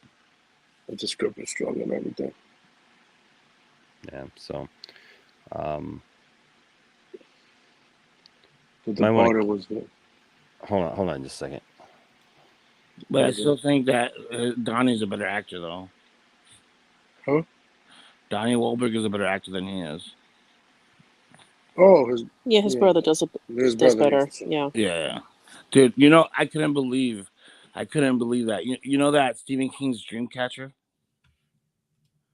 Yeah. One of my favorite sci-fi movies of all time, dude. And I didn't know that he that Donnie Wahlberg was Duddits. this whole time. Like, I mean, I figured it out, with the credits, but it was like a complete transformation for Donnie Wahlberg. I was like, wow, dude. If you remember that movie, Enosh? What's that? You remember Dreamcatcher? I don't think I saw that movie. It's a Stephen King novel. You gotta watch it, dude. It's awesome. It's a sci-fi alien movie. Huh. It's who's in What's it it about? Alien invasion. Whatchamacallit? Morgan Freeman is in it. Okay. Who else is in it?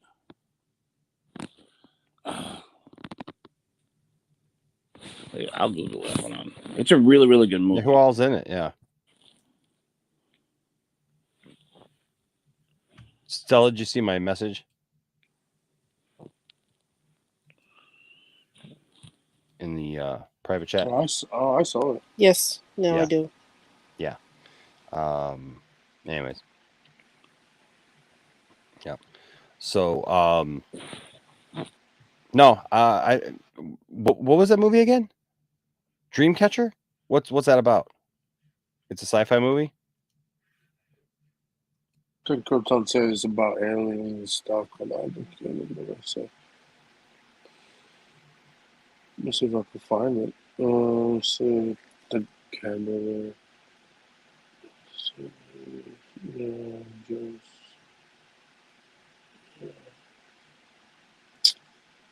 No. I forgot he was in Scooby Doo. No. Where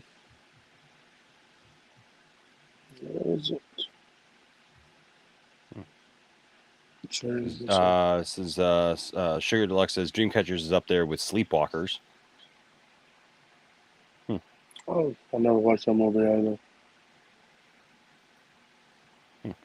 Anyway, so Mark Wahlberg, Yeah, you gotta watch it. Find it. Let me see. Morgan Freeman, Thomas Jane Jason, Lee James, Damian Lewis. Oh, okay. Fourth 1000 here with a $5 super chat says I only paid for Dreamcatcher because before it they played the Matrix Revolution CGI animated short film for Reloaded and walked out after. LOL. Wow. Really? Fourth 1000 also here says Dreamcatcher was heavily hated when it came out. Jason Lee was. I remember the name, but I don't remember ever seeing it.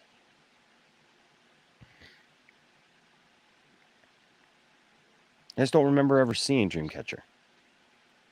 It's interesting. Well, oh well. Yeah, no, I don't know. Don't remember ever seeing that. So yeah, it's like these. It's like a what's that called? A Stand By Me. That whole friendship when they're little kids, but they get telekinetic powers. Yeah, and they retelling the story. It's Stand By Me with telekinetic powers. Yeah, they get telekinetic powers, and the aliens show up to try to destroy the world. Morgan Freeman is amazing, and he plays like this evil general. It's really, really good. Interesting. Also, though, here, Chris Rock says he's not talking about the Will Smith slap until I get paid. he's watch. I bet one news station is gonna probably play him. Oh, he's gonna sue the Academy. No, he's not. No, he's not, bro. He's not that type of guy. He just got he ain't paid gonna by sue the Academy, dude. He ain't gonna sue the Academy. He just said that to get people off his back. That's all. Yeah, because people have been bugging him and talking to him about. No, he's talking about that. Like he's probably going to package it together in a comedy thing. Yeah, no, he's probably going to package it together in a comedy, thing, and that way take it out on the road. Yeah, he even told his audience like, "Hey, shut up! Just stop talking about Will.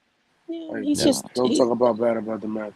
He's waiting until it dies down. He's not going to try to profit off of it He does. He has every right to. Okay. Well, he says life He is good. does. He says life is good. I got my hearing back. Rock told the audience at a recent comedy show in California. He says he's remaining silent about Will Smith slapping him at the 94th Academy Awards until he's compensated for his troubles. At a Friday comedy show in Indio, California, for his Ego Death World tour, Rock addressed the people in the crowd who were anxious to hear more about the assault. He says, "I'm okay. I have a whole new show, and I'm not talking about that until I get paid." Rock said, according to the newspaper The Desert Sun, "Life is good. I got my hearing back." He says, "I don't have a bunch of crap to say about that." Because so far he's still declined to talk about that. He says, I don't have a lot to say about that at a Boston show in late March. After the incident, he says, I've written a whole show before this weekend. He said at the Boston show, I'm still processing what happened. And so at some point, I'll talk about that. It'll be serious. It'll be funny. But right now, I'm going to tell some jokes. He's going to talk about it next year. He's going to talk. Yeah. He's going to talk about I'm sure what he'll probably do is he'll probably write a whole new show, to be able to take that out on the road. And, that makes sense. That's what these comedians do. They write a show about a portion of their life, right? And then they go out on the road. And so if he's got a whole show that he's doing now, why would he divert from his show that he's doing now that he's promoting? Yeah, he wrote it to talk about that when that's always going to be there. Yeah, he could address that later. Yeah. What do you think not a big deal. If he becomes a host next year? Yeah. Well, I don't know if he'll host. I don't know. Yeah, that's they get different people every year to host. Who cares? I'm like, I want him to go in on Will Smith on that. After that, just wait next year. He'll find a way. It's not necessary. That's always going to be there. I mean, just give it up. I mean, it was a bad happening. If he doesn't want to talk about it, and again, it's up to him. And I'm pretty sure Chris will frame it in a nice way. Until Will gets help and all that good stuff. And we'll talk more as we get to what Harry Lenix said. Yes. Though I disagree with Harry Lenix, but Yeah. I actually, this is so hard for me because I don't agree with him, but it's hard for me though. Okay. Well, before we get to Harry Lenix, I just wanted to bring up that because that's not really part of the Harry Lenix thing. So, but real quick, because I don't have much to say about this either. But a movie series that I have no intention of ever watching, got an actress that I'm not really concerned about, but I actually feel for because I think people are stupid. And Vin Diesel says Brie Larson is joining Fast and Furious 10. Welcome to the family. You all excited? I'm with Enosh. No, nope. I don't care. I stopped watching after Fast and Furious 4. I saw part 1. I saw the first one, and I'm like, this is about cars. I'm good. I haven't seen one ever since. I watch it because I'm a fan of it since the first one. Since David Ayer did the first one, wrote it. So I watch it to see how she's in it. I mean, The Rock is not coming back, obviously, so she probably could be Hobbs' sister, who knows? Or somebody related to her. So I watch it. I want to see how she does. Tough, yeah. That's Geeks and Gamers is, but Yeah, I mean, I'm sure they're very upset about the whole thing. So listen to the article. I'm sure they're very upset about it, but it is it is what it is. Stay far. Yeah. Sugar Deluxe here says, hey, this talking about the Chris Rock thing, says, hey, what? He deserves to control the narrative. Absolutely. That's my point about it. See, he deserves to control the narrative. People shouldn't try to get him to talk about it ahead of time. When he talks about it, he'll talk about it. I know that's how I'd be if it happened to me. He says people are mocking him for being slapped to the point of emasculation. I've been slapped and lost vision in my left eye and have scarring. So, you know what? Thank you. So you bring up a great point. And I know, and I want to, and I mean, I was diverting to the Brie Larson thing. We'll talk about the fact that I guess she's in now that, but Sugar Deluxe, you bring up a great point. And Krypton, I know you said it, but I'm sorry. This is a bunch. The whole emasculation thing of like, oh, getting slapped is like this degrading thing. No, it's not. That's just a bunch of literally some macho BS. Like I'm sorry. I had a conversation with a friend of mine this week that like got into some stuff about like people, the types of people that he doesn't think should play superheroes. Apparently, I don't know, and I don't really know if that was his point. That he said that at one point. But we got into like the Ezra Miller thing. By the way, can anybody just real quick around here? I mean, everybody's been around here. The AP didn't put out out security footage of Ezra Miller, did they? No. Thank you. I love my friends. They found I love my friends even more when they don't understand the space that I'm in and the information that I have access to. And that we have access to because we're in this space and we talk about this stuff like a lot. And the problem is that people hear rumor, people hear stuff like the telephone game, and they run with that junk, and then all of a sudden it becomes real to them. And it's literally like almost a hypnotic thing. You know what I mean? That like it like trains their brain to think, well, yeah, I saw this. And it was like, oh, the AP put out video of like that night and like showing him do something. No, it didn't. No. I saw it. Well, show it to me. Couldn't show it to me. Wasn't there. And yeah, it's just it's interesting to me. It's interesting. And that's no offense against my friend. It's no offense against my friend. It's just that like we've been talking about this now for what, 2.5 weeks? Yes. You know? And we've seen every video available. We've downloaded every video. We've talked about it in detail. We've watched them in slow motion. If there was an AP video out of Ezra Miller assaulting somebody or doing something at the bar the night that he got arrested, I would want to see that. If it was out, we would have seen that. Yeah. I would have talked about it. And if that was him doing that, I would have condemned that. So I don't know. It just reminded me of that. Yeah. But this whole like, oh, slapped him and making a big deal about that and all this stuff, you know, like nobody should be mocking Chris Rock. Chris Rock, I will say this. Chris Rock acted more appropriately over a situation of being you know, of like being like, even if somebody says, oh, well, you know, he said something bad about Jada Pinkett, you know, and so that deserved it. Well, I will say this. Even if we say that, Will Smith did not take that correctly and do with what he should have done with it, right? He went over and above and beyond and did some crazy stuff. But then Chris Rock got slapped in the face in front of millions of people on live television at the Oscars and acted appropriately. Mm-hmm. So 2 wrongs don't make a right, but at the same time, instead of like cursing, yeah, I'm just sick of hearing rumors too. You know, Yeah. I'm sick. Yeah. That's my biggest thing. Like, I don't even want to talk about it. Like a lot of you guys might have noticed last Thursday. Like I talked about it. Was it Friday night when we did our stream Friday night? Mm-hmm. I didn't even stream on Friday night or Thursday night, and that was when the big deal came out about IGN putting down the rumor about Ezra. You know, that they had a big meeting about Ezra at Warner Brothers. You know, I don't believe that because I don't believe it. And you know what? And you know, then that sparked like a whole bunch of, you know, stuff about like, you know, was it real? Was it not real? You know, all this stuff. I don't care anymore. I'm tired of speculating about Ezra Miller. I'm tired of people speculating about Ezra Miller. I'm tired of people telling me stuff like, oh, didn't you hear? He punched 3 people in the face. No, he didn't. He did not do not.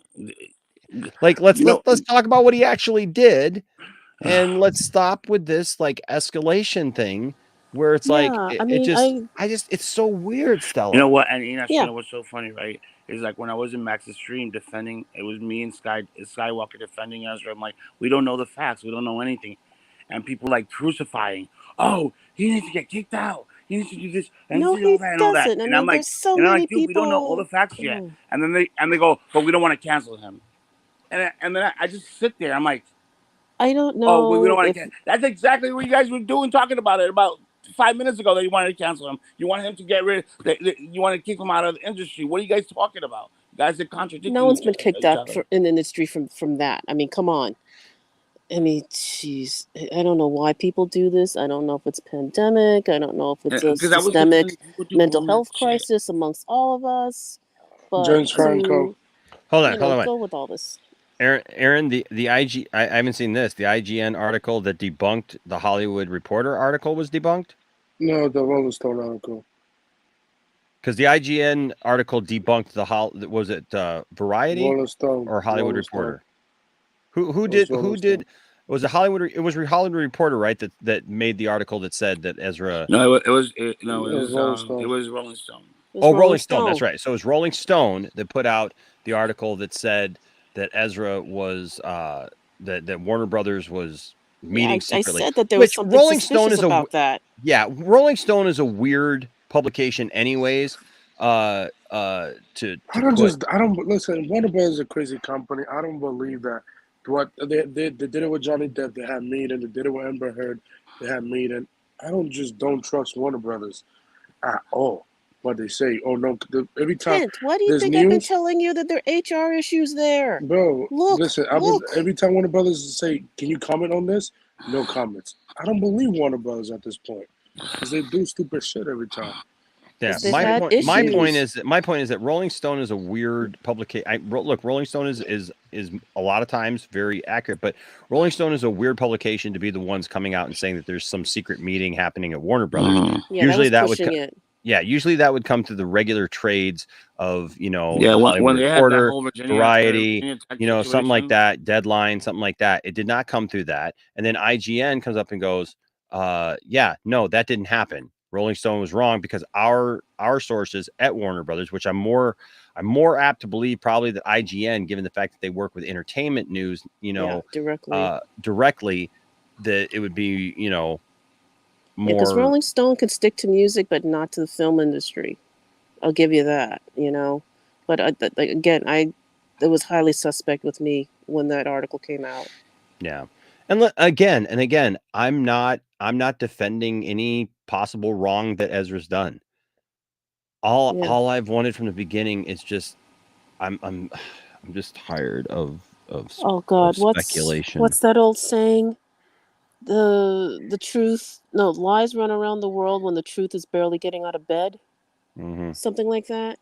And that's the way it is. I don't know why everyone wants to believe lies all the time. It gets you in trouble, And again, but it's fun, right? It's fun, and it makes us like super happy, and it destroys because people. Gossip is fun. That's what it is. It's just gossip.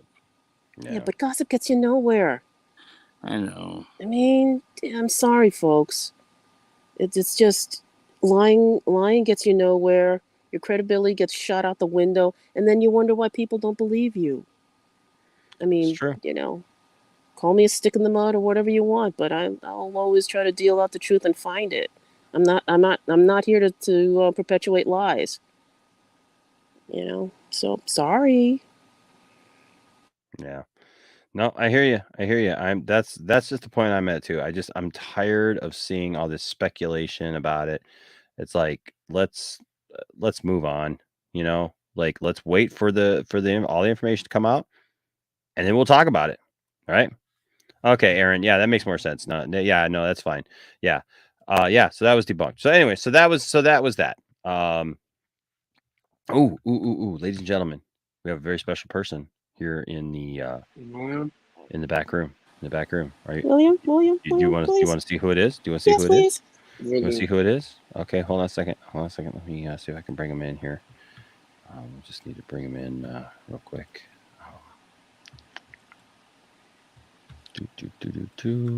Responding. Hold on a second.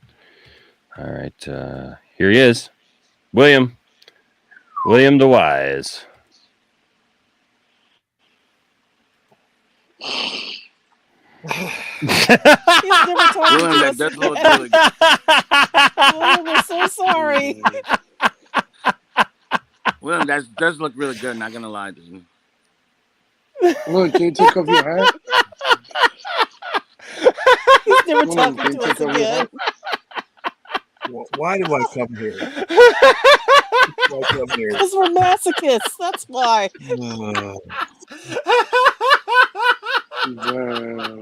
Come on, dude.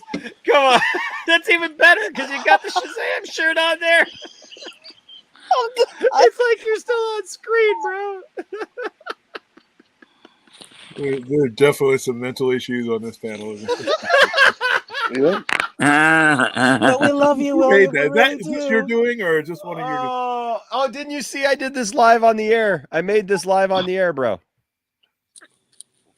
Wow. I made it live on the. There's another one. Hold on. There's a more professional one. Do you want to see the professional one? I can't wait. Okay, the more professional one. It's William in a suit, and it's oops, hold on a second here. I got to take that down. It's you in a suit, man. But you look good. You look really good. That's so a look that you would give, though. Come on, you know it is. You know it is. That's such a William. Does look. William know who that guy is? Do I know who that guy is? I watch SNL.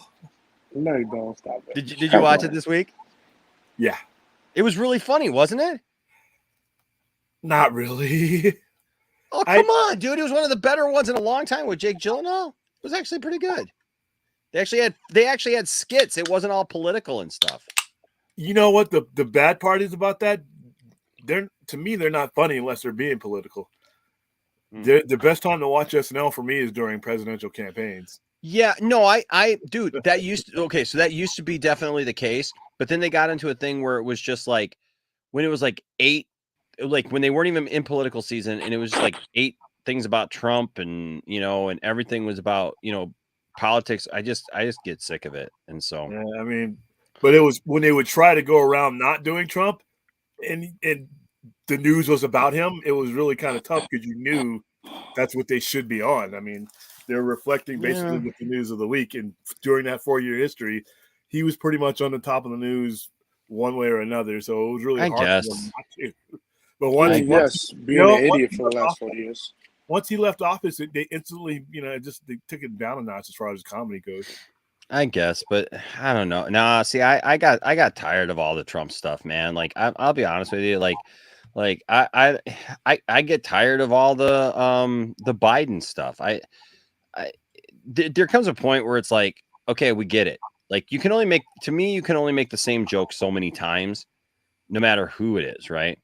And so it is what it is. But what's up, Tim Possible? We haven't seen Tim in a while. How you doing, man? I hope you're doing well, bro. We'll have to have you back on pretty soon. But no, the thing is watching that this week. He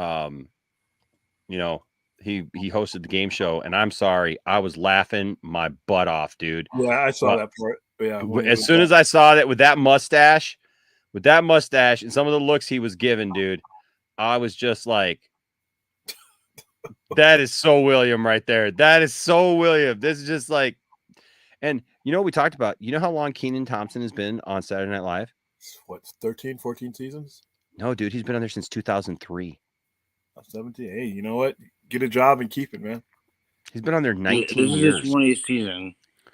The next year will be his 20th season, I think. No, because you count season 1 as the first. So 3, 4, 5, So 6, 7, 8, 9, 10, 11, already. 12, 13, 14, 15, 16, 17, 18, 19, 20, 20. Yeah, this would be his 20th season, I guess. Yeah. Yeah, I forgot about that. This look right here, though, dude. He looks like Williams, but with waves. That is so you, bro. Come on. Come on. That's William Doubleganger. You guys we showed it earlier. You guys keep comparing to people who generally I think look way better than me. So keep going. What's the one guy? There you go, Louis Gossett Jr. Yeah, I mean Kenan Thompson.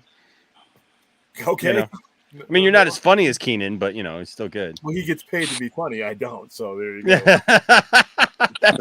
Fair enough. Fair enough. Fair enough. Fair enough. That's a good point. Fair enough. Okay, back to this. So, all right, do you like the Fast and the Furious? No, I think they get dumber with each section that the film was rolling, and it's got I understand why it's fun for people, but it just got too cartoonish for me. I watched the last one. What happened if you There's click? more magic in Fast and Furious than there is in Harry Potter, dude. Come on. Enoch, Yeah, what it happened just if you got click listen to the article? Yeah, it just got too silly for me. Oh, listen to this article. Ooh, let's try this. Tell me if you can hear it. presents, picture this. You stand before the new signature stack burger menu at DQ. These burgers with 100% It's an ad. like the loaded A1 Oh, it's an stack ad. burger. And your mouth wonders, where have you been all my life? Let's listen to the article. This is DQ. different. Here we Happy go. tastes good. Vin Diesel says Brie Larson joining Fast and Furious 10. That's series. Welcome That's to series. the family. Justin Lin is directing the 10th installment in the venerable Universal film saga. Better than I would read it. Vin Diesel is introducing Brie Larson as the newest member of the Fast and Furious family. Oh, wow. The actor, known for playing Go ahead, Dominic Siri. Toretto in the long-running Universal film franchise, took to Instagram on Saturday to share a photo of himself with the Oscar winner. Save me time. The image shows the two stars with broad smiles on their faces as she rests her hands on his shoulder. Yeah. You see this angel over my shoulder cracking me up. You say to yourself that's Captain Marvel, Diesel captioned the pic. Clearly there is love and laughter in this image. He continued, what you don't see, however, is the character you will be introduced to in Fast 10. You have no idea how timeless and amazing she will be in our mythology. Beyond her beauty, her intellect, her Oscar, haha, is this profound soul who will add something you might not have expected but yearned for. Welcome to the family, Brie.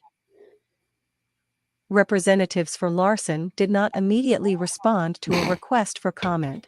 The Hollywood Reporter previously reported that Jason Momoa is set to join the 10th installment, directed by Justin Lin and scheduled for release on May 19, 2023.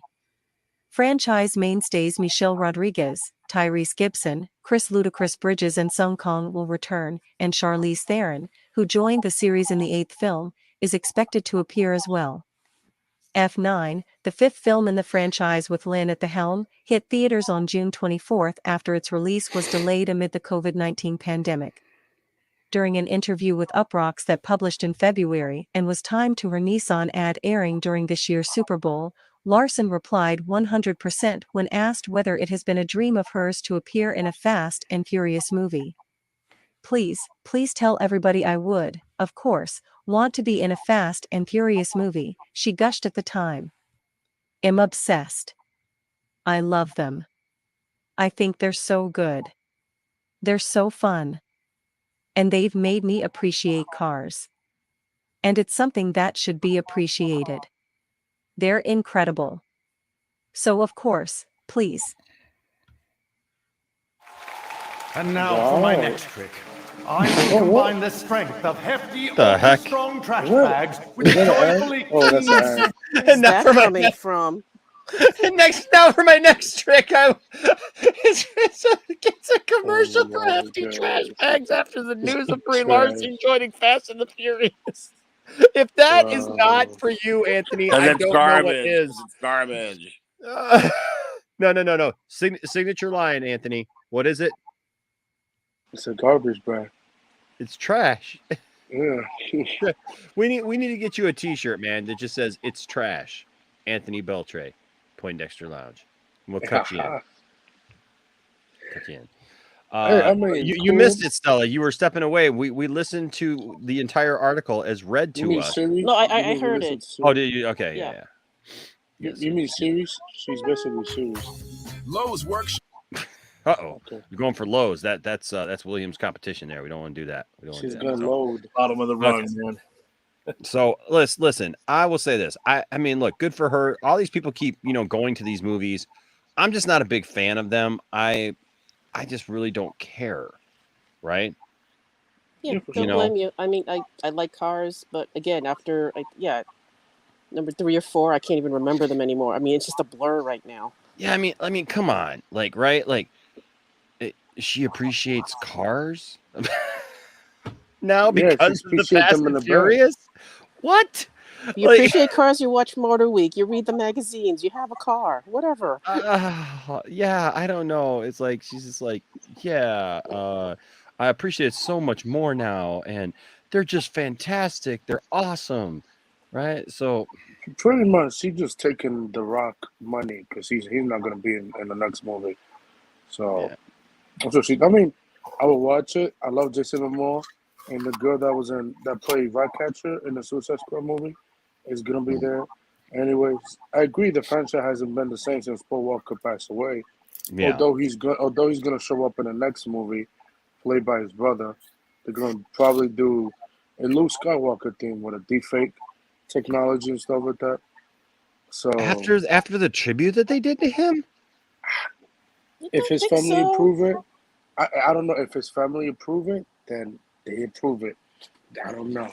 Oh man, I don't know that would be the thing to do. Unless they just have because at the end of the 9, he show up the character. Of course, we see the car, and then we see about nobody. Paul Walker? Yeah. So he's his brother might be playing it because he can't finish the franchise without his character. I get it. If his daughter give his blessing and his brothers give his blessing, then I guess it's fine. I have no problem.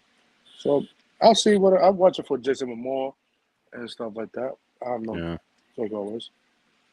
Although Blake here asks, is the hate? Look, I don't have any hate for it. It's just not my type of movie. Plus, I just don't like Vin Diesel. I'll be honest with you. A lot of the other cast members I really like.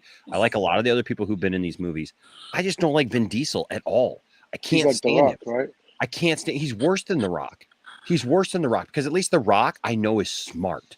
The Rock comes off as somebody who's like, man, I may think that he plays the same character in every movie. I may think that he's kind of typecast and that I don't believe him in certain roles and stuff, but I think that he's on it, man. I do think he's good as Root. Yeah, he's got his drive, man. He's got all those things, right? So I'll give him that. Vin Diesel, I just look at a guy who just I feel like stumbled in and somebody went, hey, we need a muscle guy. Yep, that's the guy. Put him in here. He doesn't even need to have any lines. He's Groot. He doesn't even have to have any lines. That's his best work as far as I'm concerned. But he says, what is the hate based on how they try to outdo themselves every movie? Well, let's be honest. I mean, it's like Sharknado now, right? I mean, they're going into space. Apparently, they're going to do all this stuff. It's much better than Sharknado. What started off? I at least enjoy Sharknado because Sharknado at least had some fun stuff, and it didn't take itself too seriously, and you knew what you were getting. I feel like with Fast and Furious movies, it's like they're giving us a bunch of schlock, but they're pawning it off as if it means they're giving you something that you've never seen before in cars. That's like, okay, I get you. I get it. Yeah, but what started off as something about street racing cars, right, is now going into space. And it's all about these FBI and counterintelligence organizations and stuff. And I'm like, what? And I get it. It evolved, but it obviously became something totally different than what it was intended to be. You know what I mean? It has very little to do with the original concept at this point. And I mean, Paul Walker, I look, my heart goes out to Paul Walker's family and Paul. I'm very, very sympathetic to that. But there's a lot of people who've been in movies that I either like or don't like, and it is what it is. Yeah, and look when I say Sharknado, I'm being there's some sarcasm there, right? Obviously, because the Fast and Furious movies are better put together movies than Sharknado. I'm just saying, for my dollar, at least I can laugh at the Sharknado stuff because it is campy and it's schlocky and it knows what it is. It's funny CGI and when they do something over the top, like go into space, I'm there to laugh at it and not think that I got to take that seriously. By the way, it's the death of the Sci-Fi Channel right there. My hatred for Sharknado, that was the signal at pretty much the death of why is you hating Sharknado? It's a what they were, what they become. It belonged on some networks. It was not a masterpiece, okay, Anthony. Come on. But it wasn't supposed to be a masterpiece. I'll just tell you this. Without Sharknado, there is no Poindexter Lounge. Okay, that's scary. No, that's what we started. That is the very first thing that we ever did as that got us onto this road of talking about movies and stuff. Was literally we watched Sharknado 3. I've shared this story many times here on the channel. We watched Sharknado 3. As soon as it was done, we were laughing our butts so hard. Tiffany says, "Hey, go grab your phone," because I just posted a couple of videos about other stuff. I wasn't doing movie news, but we were listening to Movie Talk with like John Campia and all that stuff. And so we were watching a regular dose of that. And Tiffany goes, "Oh, we should talk about this." And I said, "Oh, yeah, okay." And so we did. And we laughed our way through a 25-minute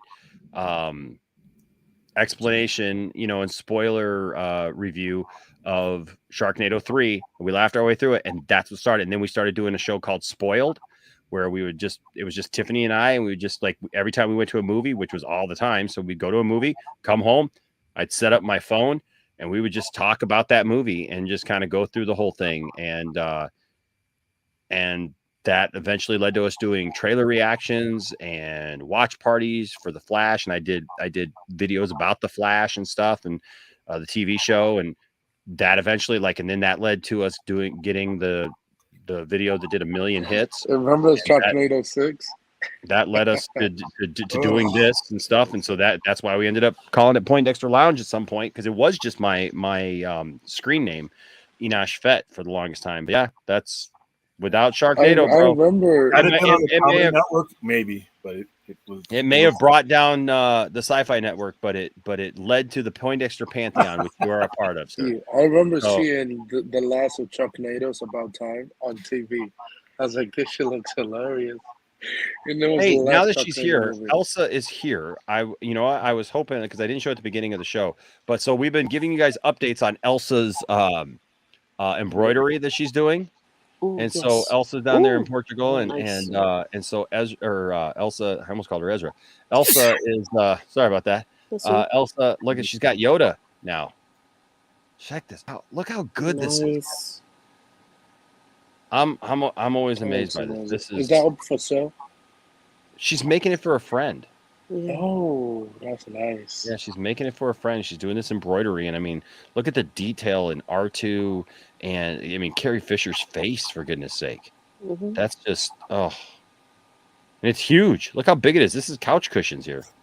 Yep. That is Elsa.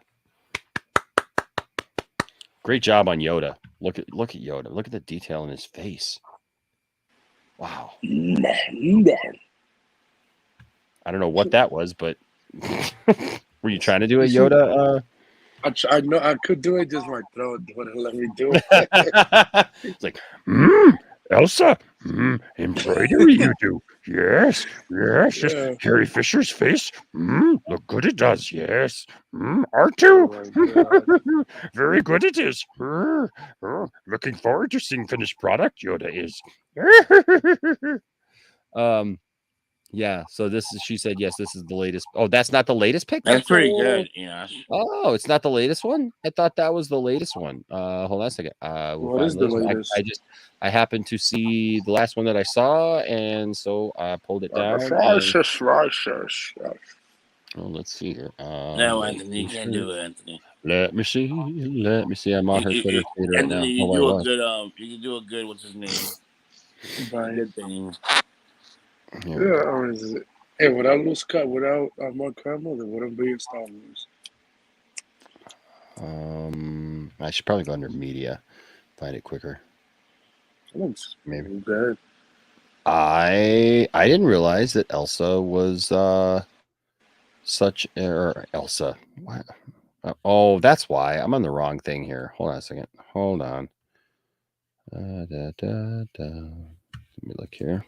Elsa. Oh,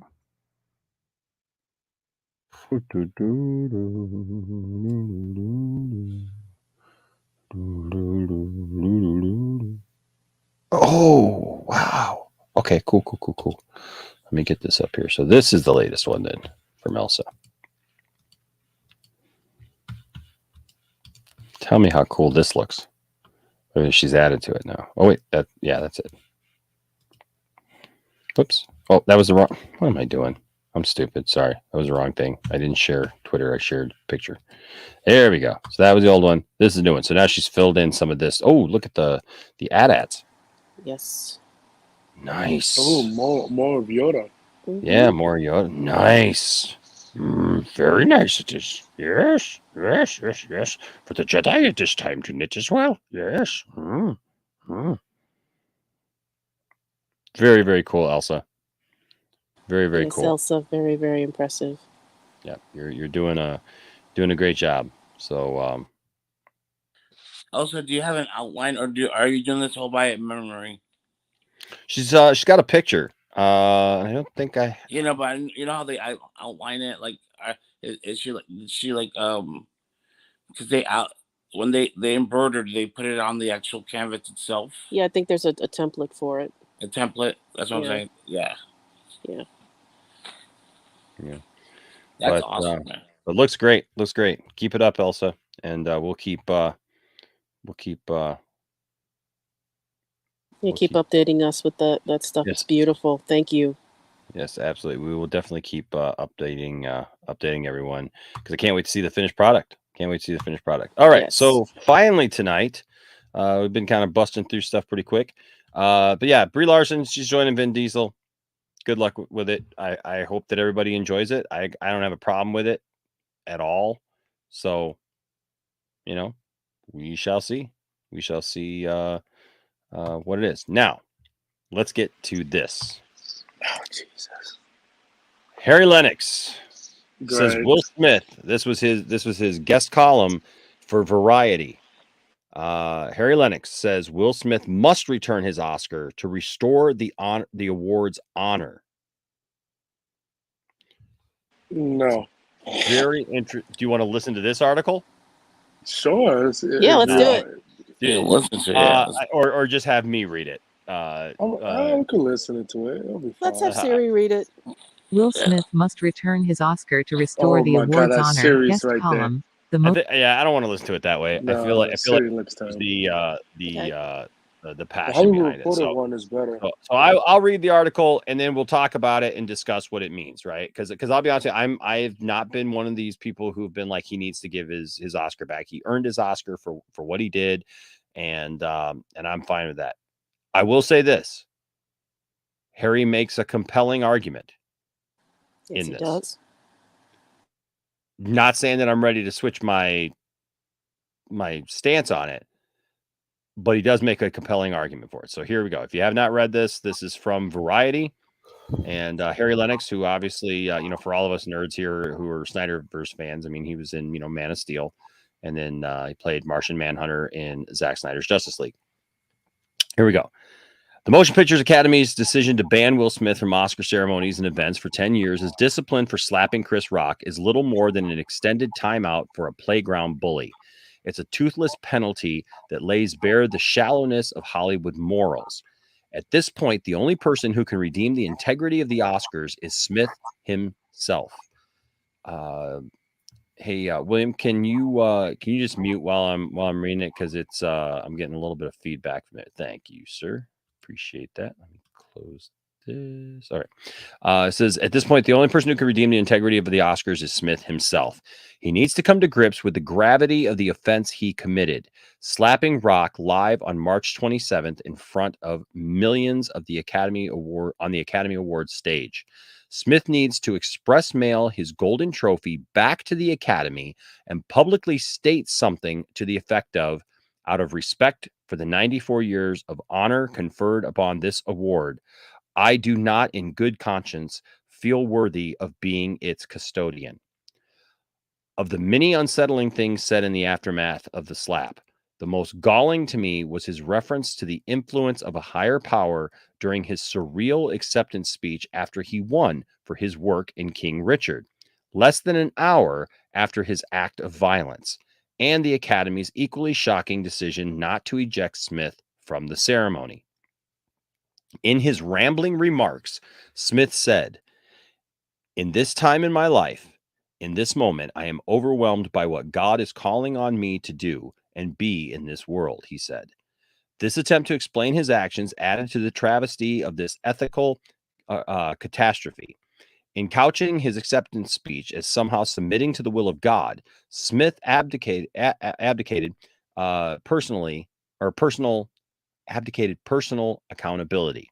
Smith's brutally stripped the entire evening of its prestige. That was proven when stunned Oscar attendees gave a standing ovation to someone who just committed an assault in front of their eyes. With one deft blow, Will Smith created an existential crisis for the Academy of Motion Pictures Arts and Sciences. The incident was such a jolt to societal norms that it will gnaw away at our national conscience until somehow properly atoned for.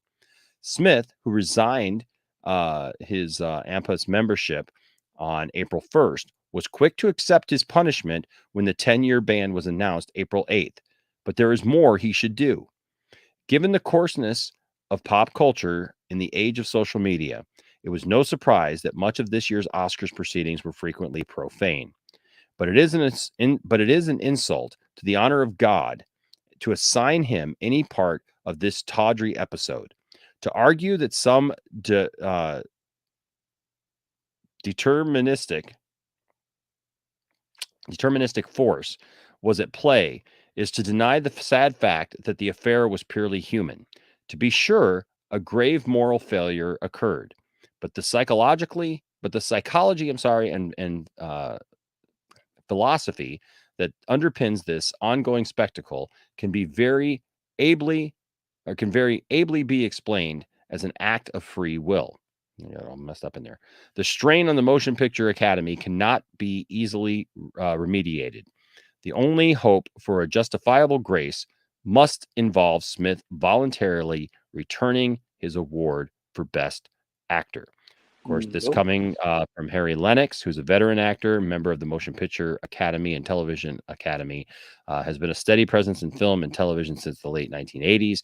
Recent credits include such series as Billions, Insecure, The Blacklist, 24, Emily Owens, MD, as well as features Batman v Superman, Dawn of Justice, Man of Steel, Zack Snyder's Justice League should be in there, Chirac, Ray, The Matrix Reloaded, Titus, The Five Heartbeats. Lenix made his Broadway debut in 2007, and August Wilson's Radio Golf, and starred in Wilson's King Hedley II at the Mark Tapper Forum.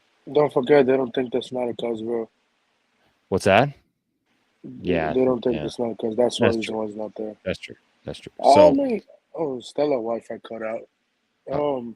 Stella's back here. And hey, Justin Proper's here. What's up, Justin? Hey, how you doing? Hi, Stella. Hi, everyone. Hey, Justin. Hi, Enosh. Hello. So what do you think about Enosh? What do you think about it? I will say this. Something that has not been mentioned a lot about the situation is his acceptance speech. That acceptance speech was absolute BS. Everybody's like, oh, wasn't it so great and all this stuff? And he's talking about love and all this stuff. He's talking literally about love and trying to do things good in the world after he just hit a man. Like that is such hypocrisy. I don't even know what it is. And then talking about like, okay, that's great if he wants to do better and everything. But literally he had like a couple of minutes to think about, oh, now I want to do better. Like, it's frustrating. It's frustrating. The acceptance speech. And look, as a man of God, look, we don't always get things right, but don't blame God for it. Okay. As a minister myself, look, I will not stand here before you and tell you everything that I do is somehow an act of God or God inspired. Look, I try to live my life that in a way that, I reflect God, but I don't always reflect God. And that's part of being human. Is that I do screw up. I do make mistakes. I need forgiveness.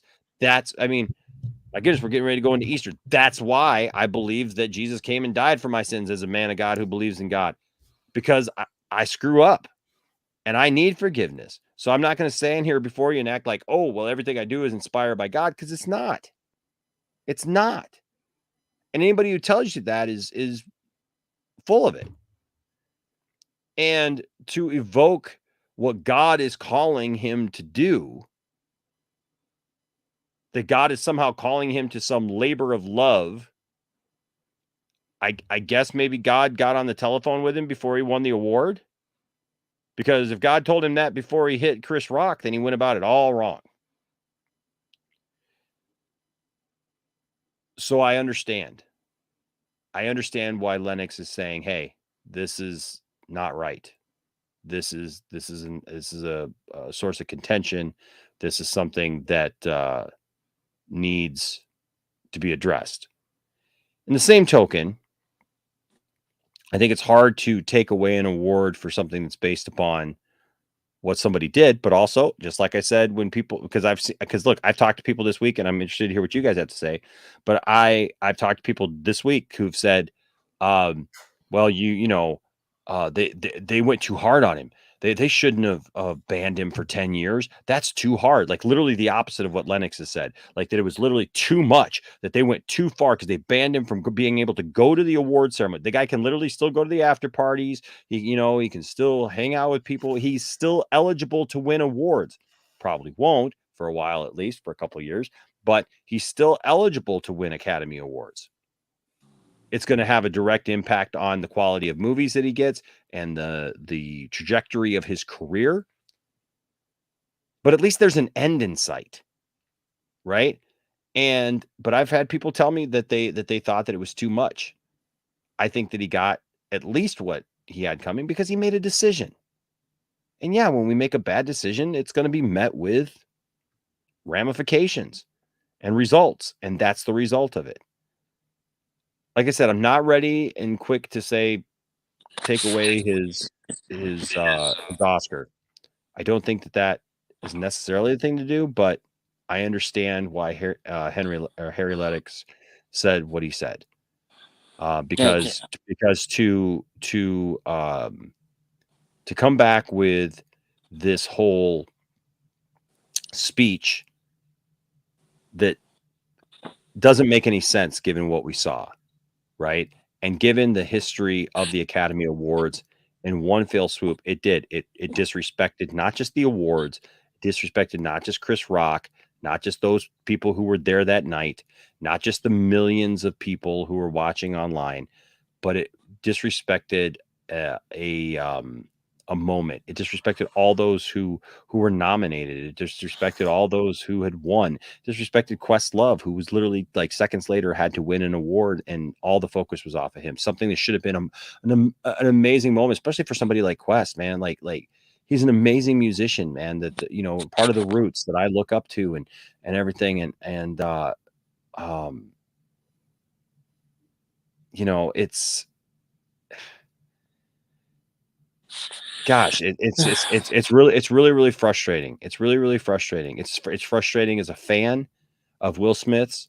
It's frustrating as a fan of Chris Rock's. It's frustrating as a fan of movies. It's frustrating as someone who obviously we talk about movies a lot. This is one of the things, the key focuses of the Poindexter Lounge is movies and television and stuff like that.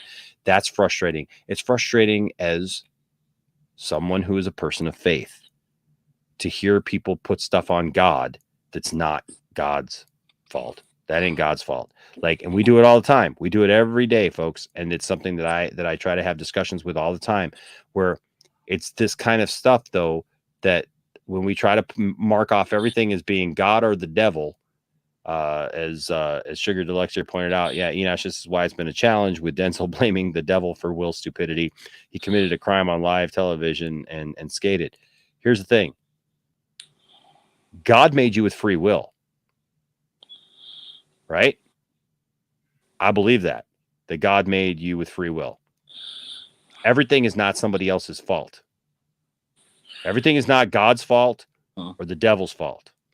I believe God made the world, put it in. God made man, put everything in it, and then stepped back and said, "All right, there you go. I made you with free will. With free will comes responsibility, and we can't act like our actions with free will not. Hey, Krypton, can you please mute, man? Thank you. That's all right. We can't act like our actions won't have ramifications, because they absolutely will. There will be things that you have to deal with based on your free will. You can do whatever you want. Absolutely can do whatever you want. Doesn't mean it's going to be right. Doesn't mean that if you screw up, you just get away with it because, well, hey, I just screwed up and free will, right? No, that's not how that works. You're still going to be held accountable in the public eye. You're going to be held accountable sometimes legally. You know, a lot of people would say like he got off pretty easily not being charged, you know, and a lot of people are saying, well, Chris Rock, you know, didn't want to charge him. Well, that's fine, but the police could have still absolutely arrested him for assault. And he could have absolutely the city and the faced. state can still sue him. Exactly. They could have still absolutely done that. So he got off. If you and I had walked up on that stage, first of all, if you and I walked up on that stage, we wouldn't have got to Chris Rock. Okay. Wouldn't have happened. I guarantee you. So he already had carte blanche because he was Will Smith to be able to walk up on that stage and people will think, well, you know, hey, it's, you know, maybe it's a gag or something. Because even Chris Rock talked about that he thought it was a gag. When it wasn't, Will Smith stayed where he was. There was all this back and forth about whether or not it was staged or whether or not, you know, like what was going on. But the fact of the matter is he stayed there and then he won an award, got to go up and talk all that nonsense for, you know, a few minutes. I wish the best for him. I'm not ready to take his award away. But I do think that he needs to think more about what he says, what he does, his actions, make some better choices, obviously, in the future.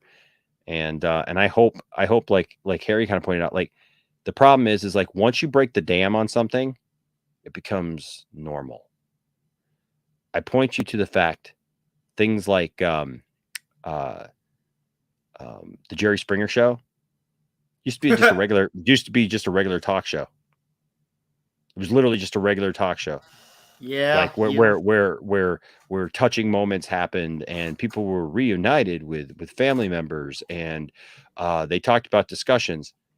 And then at some point, guess what? It went in a completely different direction and went to the lowest common denominator because ratings, because money, because things. We break the dam on something that's been held in, you know, reverence. It's going to get interesting. And so can I say something, about this? Go ahead. So the article that got me, the issue that got me was the whole he should get rid of the he should return his Oscar because of the prestiginess of what the Oscar is. And I call BS on that. Why is that? Because of in the past, all the things that the Oscars had left past. And you know what we're talking about. We've discussed. Well, but that's the problem, right? So you break the dam on so something, like, and all of a sudden we're just going to say that everything is okay. I'm not saying everything. So those people. So we didn't punish those people. So we shouldn't punish anybody going forward. Are we talking about two different things? I'm not saying that, Enos. Okay. I'm saying that if you're gonna, you gotta help everybody to the same standard. You can't all of a sudden say, oh, because now this happened. This is a different standard than everything else that you did in the past. No, absolutely not. Wait. How do you mean? How do you mean? And I'm not saying that what he did was wrong, but I don't think he should lose his Oscar for what he did. Here's the difference: Roman Polanski, Harvey Weinstein, all these guys did what they did, conducted themselves in their professional and private lives off screen. Not one of those guys will forever be visually connected to a disgraceful moment. How on the Oscars, how he conducted himself within the confines of the Oscars is what he's being punished for. Those other people are being punished by criminal courts, by courts of law. That's out of the Academy's purview. What he's being punished for is what he did within the confines of the Academy. So you cannot compare anyone else to Will Smith. In 94 years, no one else got up on the stage and acted like a fool in that manner. All right, say what you want to say about these other people. Other realms and other jurisdictions will handle them. Theirs is not for the Academy to handle. Will Smith is unique among them because what he did was to the Academy, on the Academy, and during a ceremony for the Academy. So there is no comparison to anyone else you could possibly bring up. All right, and that's what you guys believe, but I disagree. In my opinion, I disagree with that. I think the hammers. I agree with that. I think it's like after the fact that he even got nominated. After the fact, it doesn't make any sense to me. But that's just me. Yeah. I don't care.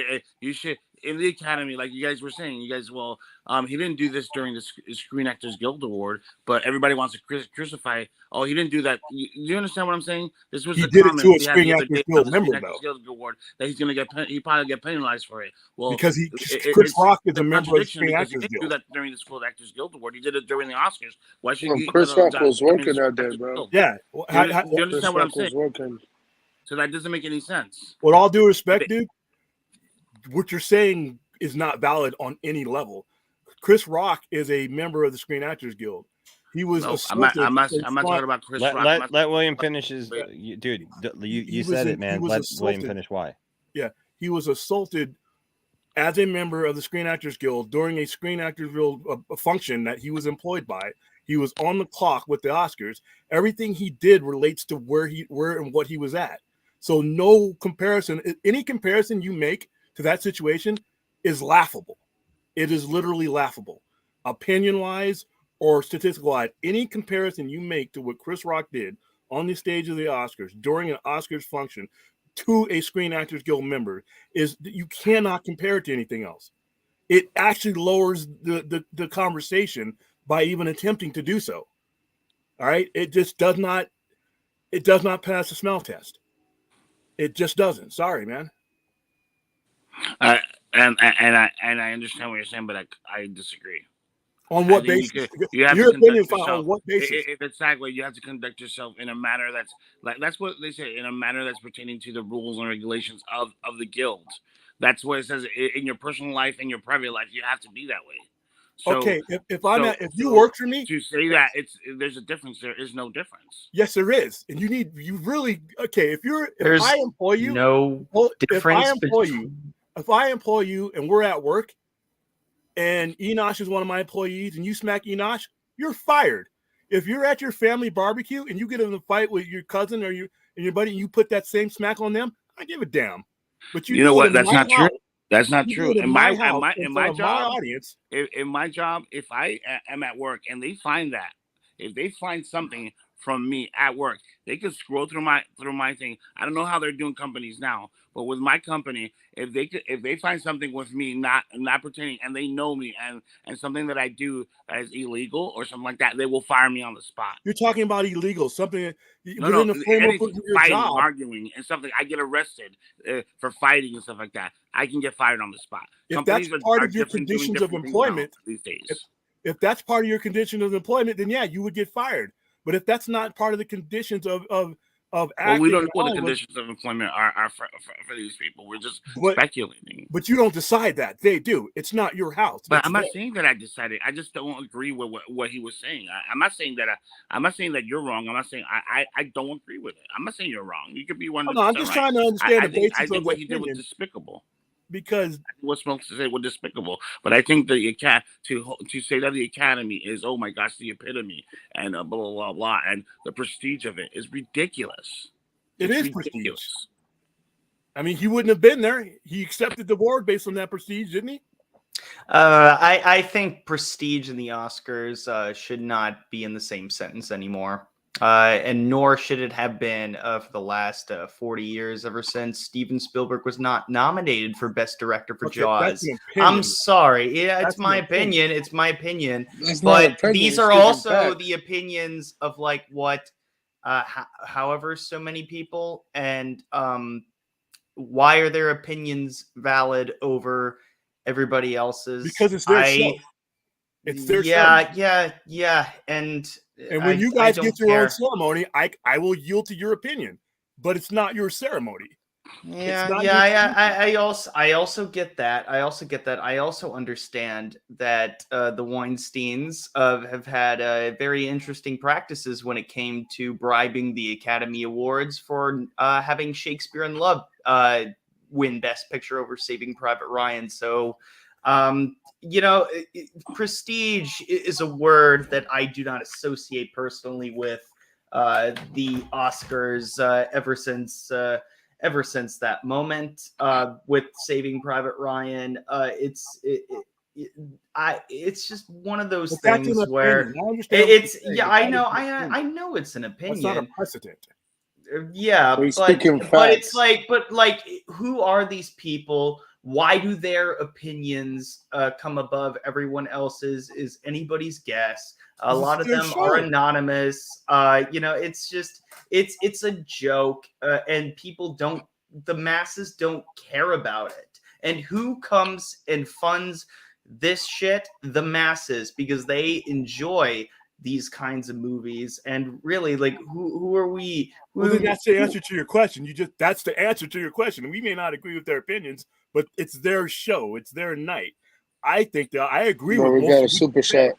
but it's not, it's But not but up but to me to but define William, what you the just call neighbor me decides to do. you just call me that I'm ridiculous for having my own opinion on that. You just said No, No. Okay, Yeah, let me step in here. no. I'm gonna step in No, here. I'm real not quick. arguing with him, but that's No, what I'm he gonna just step. said. Hold on. I'm gonna step in here real quick. Here's the point that I think you're missing. Who are these people? They're the Academy. It's their award. It's their show. It's their thing. If I own it, screw you. Whatever your opinion is, whatever anybody else's opinion is, it's my thing. I get to dictate who comes on here. I get to dictate who's 100%. welcome back. I get to dictate if I want to give you an award or not. If I'm doing freaking Poindexter Lounge crap and I'm like, hey, I want to give Stella an award, and Stella does something stupid and goes and hauls off and hits somebody on the panel, and I say, Stella, bye. You're never coming back to the lounge again. You disrespected what I do here. Listen, people could have an opinion about something that I did 3 years ago. Ain't going to change what I do now. We're looking at this too much like, oh, it's Hollywood, and I get it. We all want to disrespect the thing that's prestigious or has been around. It's got almost 100 years. It's prestigious because it is the embodiment of almost a century of film. I'm sorry. I'm a little I'm trying to get to the super chat, by the way, 4th 1000, but my I lost the connection to my mouse. Maybe here, so William could do it. Yeah. Oh, there you go. Thank you. Was there one before that I missed? I'm gonna look right now. I don't think so. 4th 1000, I know, had one earlier, and I just want to make sure that I didn't miss that one because I know we got into the discussion, and I just want to make sure I didn't miss one. I have one. I have both of them up. So that when you're done with this one, I can. Did I miss that one? You may about the Fast and Furious movies. Oh, maybe we'll go back to it. Anyways, okay. But let me. Okay, so keep that up there, and I'll get to it in just a second. Here's the point: is that it's prestigious because it's been around for almost 100 years.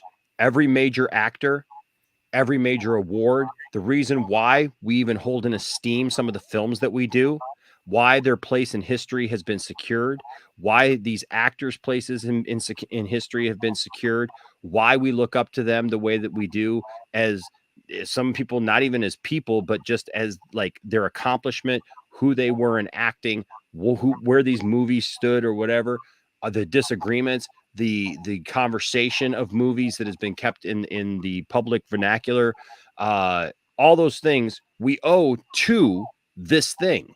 The fact that we disagree with it doesn't change that. The fact that they probably screwed things up with people who did some horrible things, that doesn't change it. That doesn't mean that we never then call a spade going forward. That's like saying, well, you didn't do this back here, so you can't do it back there. No, it's saying people can learn, people should be able to change, people, even academies, even things like that maybe they missed something back there. Who knows what was going on back there with, whatever, if there were bribes, but we can't substantiate that. Right? That's all speculation. We could speculate about it all day long and say, well, we think this happened, or there's reports of this happening and that happening. That's fine for discussion, but we don't have those proofs. Okay. We don't have those proofs. And the thing is, again, it's their show. That's why when people were talking about it when it happened, they're like, well, they can't take his award. Yeah, they can.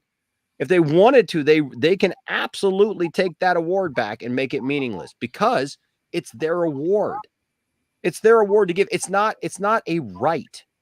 Like it's so weird to me, the entitlement that we have nowadays, and act like, well, this is like it's my right. You have very little rights when it comes to stuff, right? Like you have a right to your freedom. You have a right to say what you want to say. You have a right to go hopefully freely as you and come and go as you please and live your life. You don't have a right to some stuff. Yeah, and that's why I admire your parenting skills when you implement that with your kids, like saying what you said a few weeks ago, saying like anything that you have here, like all your PlayStations, your Xboxes, that can all go away. This is not a right. You know, you are privileged to have this, and as your father, I can take it away. Yep. And I respect that. I respect that a lot, and I don't even think that's really the main thing that I was arguing. But if we're going down that route, absolutely, they can do whatever they want. Banning him for 10 years, fine. That's okay. But Boss could be dead in 10 years. You know, that wouldn't be my choice. If it were my choice, I heard that a friend of mine had said, and maybe he got this from somewhere on the internet. Maybe the best thing to do is to have Will Smith host the Oscars, and whenever he makes a joke that someone doesn't like, that is a target of, they get to slap him in the face. Now, what if he makes a Mike Tyson joke? He might end up dead. Let's not do that. Well, and also, when is Mike Tyson going to be at the Oscars? Come on, you never know. He might do that. Well, they're making a movie about him. Hey, for best documentary. No. Academy Award-winning Jamie Foxx is playing Mike Tyson. Oh, that's right. He looked jacked. And it's going to come out when? December? Next year. It comes out sometime soon. So, I mean, the Williams sisters were just there. They haven't been in no movies. So they were there. So I think Richard wasn't Richard there? I didn't know about No, he was at home. So that's interesting. Yep. Richard was at home chilling. But I'm saying that you can make things right by it could be a mutually beneficial thing where come on. No, that's what I'm talking about. That's some Jerry Springer stupidity. Like to be like, let's let everybody just start hitting each other on the Oscars. I mean, come on. Are we okay? I'm not being let me ask everybody. Let me ask. Okay, no. I know. I get it. No, I get it. But here's the question we got to ask ourselves: are we having a legitimate discussion about like the seriousness of the situation about Harry Lenix? Yeah, with a couple of jokes thrown in, or are we honestly arguing points that are like we're just it's all just going to be a comedy sketch? You know what I mean? Like that's funny though. It would be hilarious. It'd be hilarious. That would be like a Mad TV or a Saturday Night Live sketch, right? That everything Will Smith does, somebody comes up and slaps him. That'd be hilarious. Okay, so I'm gonna get to a couple. There's a couple of comments that I got to get to. Another one? Yeah, there's a couple comments here. I got to get to this one here. Fourth 1,000 here with a $5 super chat says, I agree with Krypton. The prestige of the Oscars was lost when award winners praised pedos and rapists while receiving their awards. I can see that point. I can see the point. I get it.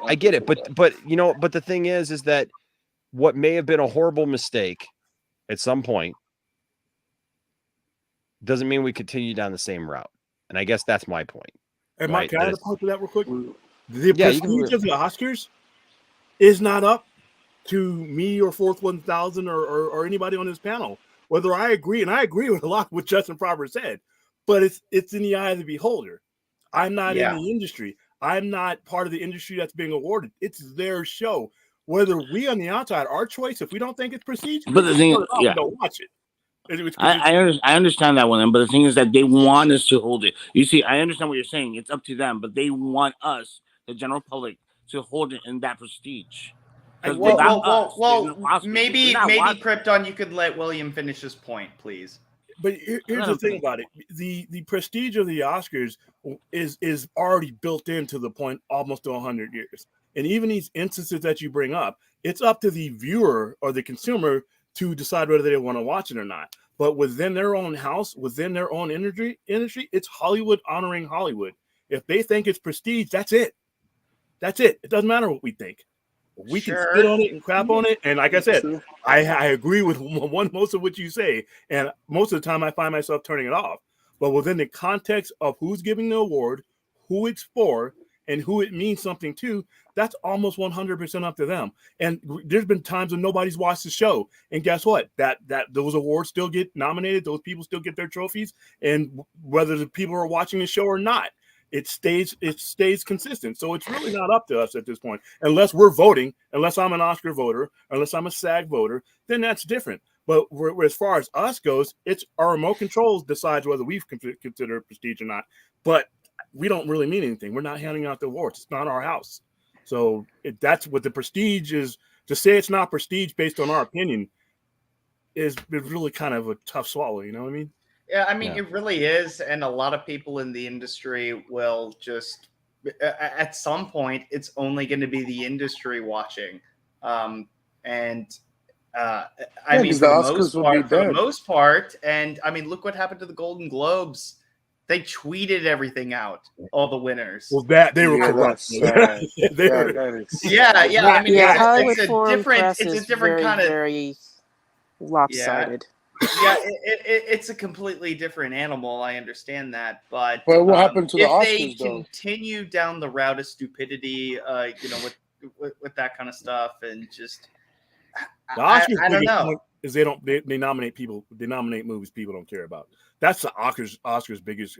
They nominate the movies Indie Film Awards. Well, let's be honest. But let's be honest. How many awards ceremonies happen every year, right? That recognize people in different industries, right? That do affect us, but we never see them. They're not televised, right? We don't see them. We don't have any like knowledge of those things. We got to remember the Oscar awards are not for us. It's an award ceremony for actors. No, for the Academy of Motion Pictures, Arts and Sciences. It's not just for actors. I'm saying yes. It's for SAG-AFTRA is for actors. It's for those people who make those movies, who do those things. It has no outcome on us whatsoever. Do you think it's prestigious to them because it's the highest honor that an actor can get. Well, Enosh, you do bring up a good point that you kind of I mean, it does make me think that the Academy will sometimes I guess that's why they kind of strave to that, and they avoid popular movies, they avoid Marvel movies, is because it brings attention to films that we haven't seen, and maybe, hey, these are films that you may not have heard of that maybe you should go check out. Oh, but they're the ones who. But see, that's the thing is they set the bar for what they're looking for, right? Where that's why we as the common people sometimes watch the show and go, that doesn't represent me, but I didn't get an invitation either because it's not for me. Well, I mean, Enosh, do you think that that's why it's prestigious, because it is absolutely like we can sit here and go, where's the prestige? It doesn't matter anymore. Really? It matters to them. Will Smith wasn't up there crying, getting an Academy Award. Everybody who gets the Best Actor Award every year and everything, Best Actress Award, they're not up there crying about it because it doesn't mean nothing. It's literally the highest honor that they can get within their industry. I used to work in the printing industry. We would have these, and I was part of the business community, right? And I literally hosted. I was the master of ceremonies. I was the host for our business communities, our Chamber of Commerce business community awards banquet, our awards ceremony. Same thing. All these different awards given out in different categories. I literally had a script. We had jokes. We had the whole 9 yards, right? The whole thing. If you guys had been there, would have meant absolutely zilch to you.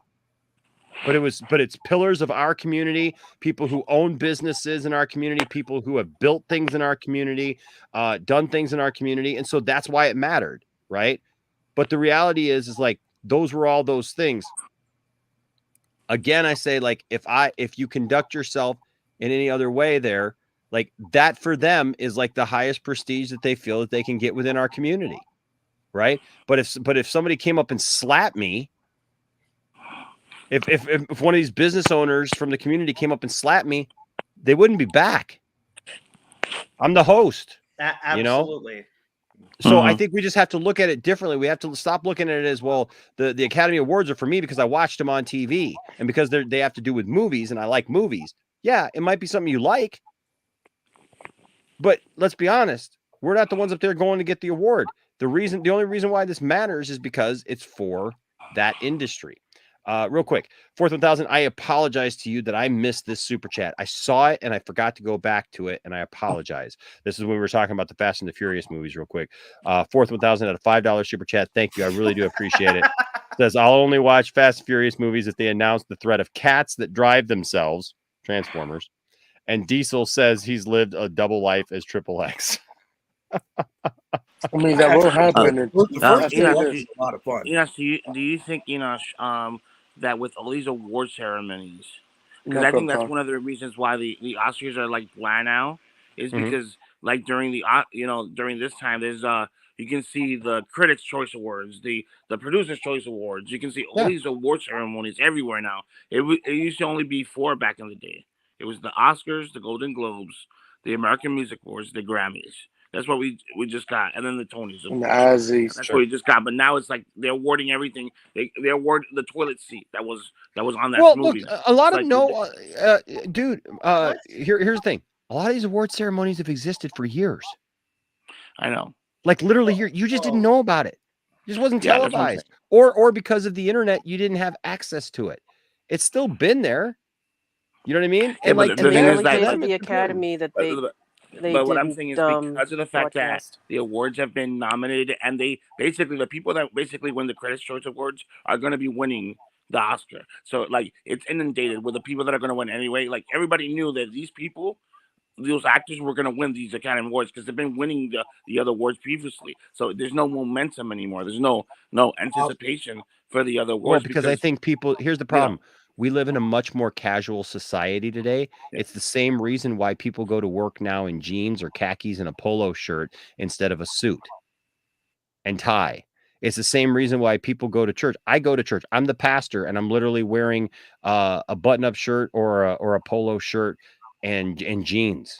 Where before, if you didn't go to church in at least a shirt and tie, people would look at you weird, right? We live in a much more casual society. People used to go on airplanes and they got dressed up and they looked their best and they wore, these crazy look, and that's all happened within the last 40 years. Okay. Where people went from a society that was very much like concentrated on that, a professionalism, to now we're a much more casual society. One of the things that happens with that is you lose where people, they don't look at things as being prestigious anymore. They don't look at things as being important anymore that once were to the general public, because they don't have that professional look at things anymore. They're not impressed with that, and so they dismiss those things because they're something that normal people don't do. Like this comment right here. It's not fair to avoid Marvel and DC films for awards, Enosh. I'm not saying it is. It's not fair. I'm saying it doesn't have to be. It doesn't have to be fair. I would love to see a DC film or a Marvel film win Best Picture. But you have to ask yourself, what's the criteria, right? That's hard to do, though.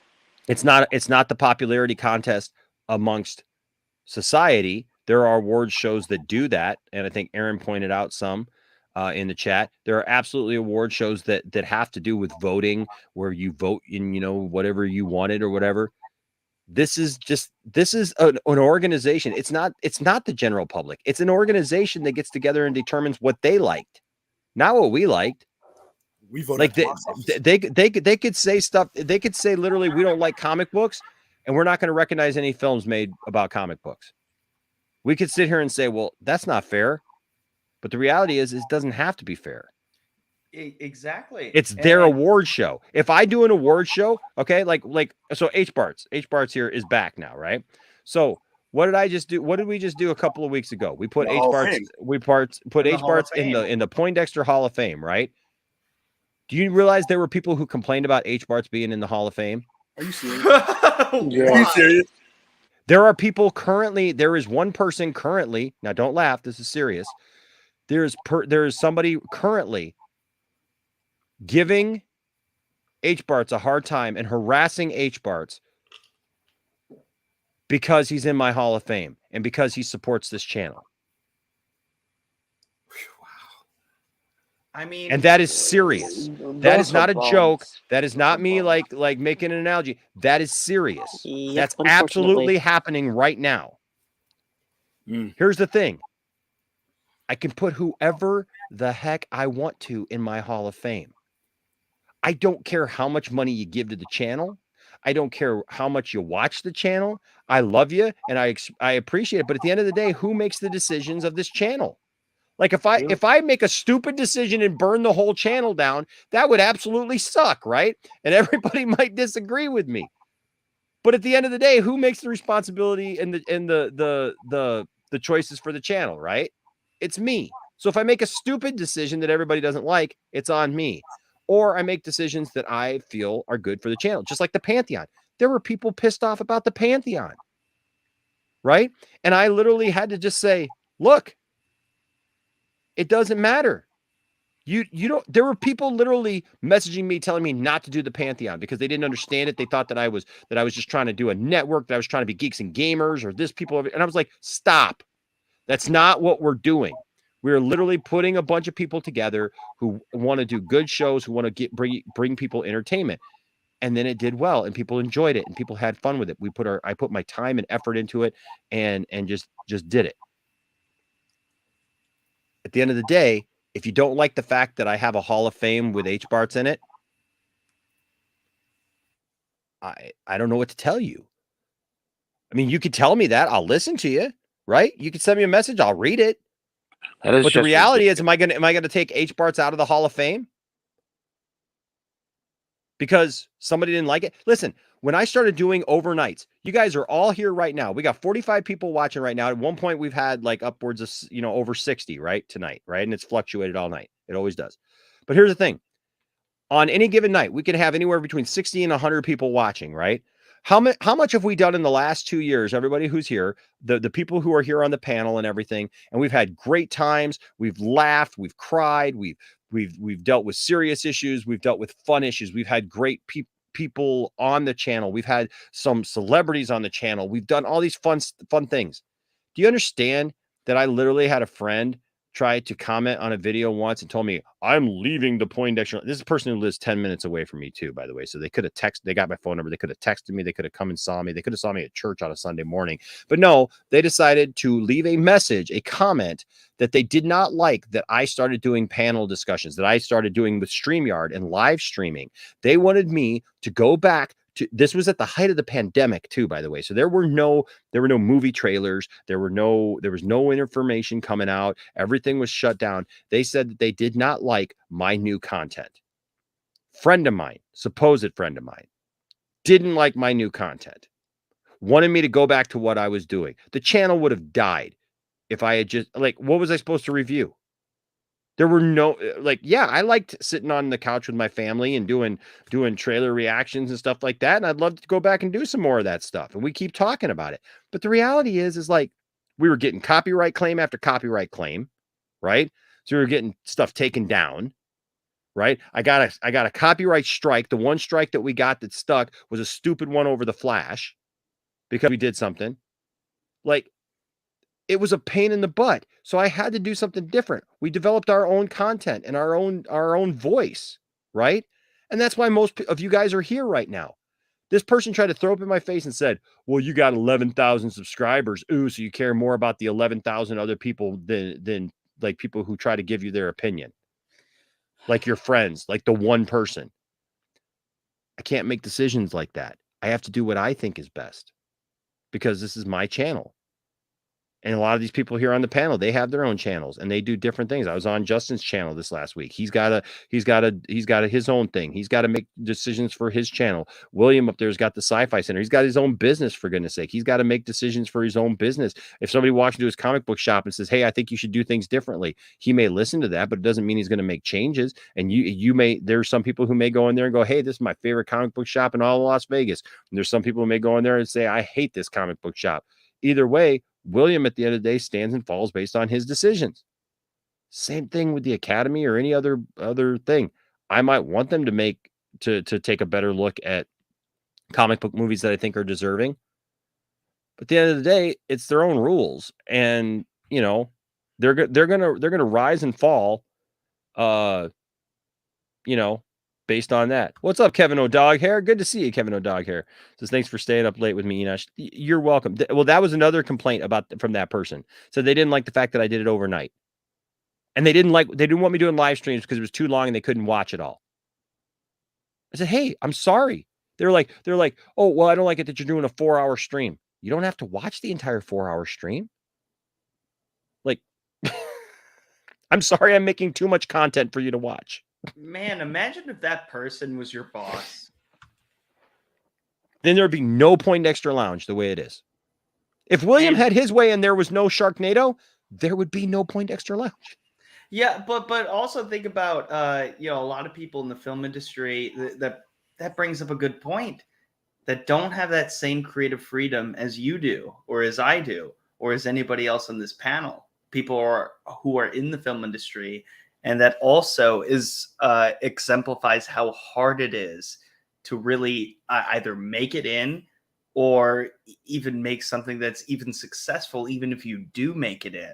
So maybe that's a reason why, like, if your film does get nominated, even nominated for an Oscar, what a prestigious thing it is for you personally.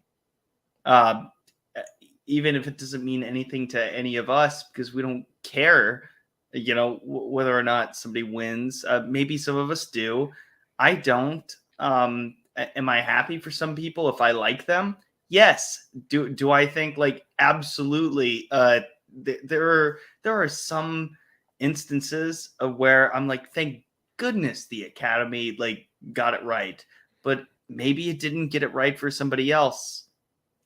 Yeah. It's just all a matter of an opinion for the general public. And if the Academy was really that prestigious, the only thing that I can really think of is that, if it really means that much to all of you guys in the industry, does it really matter whether or not you televise it?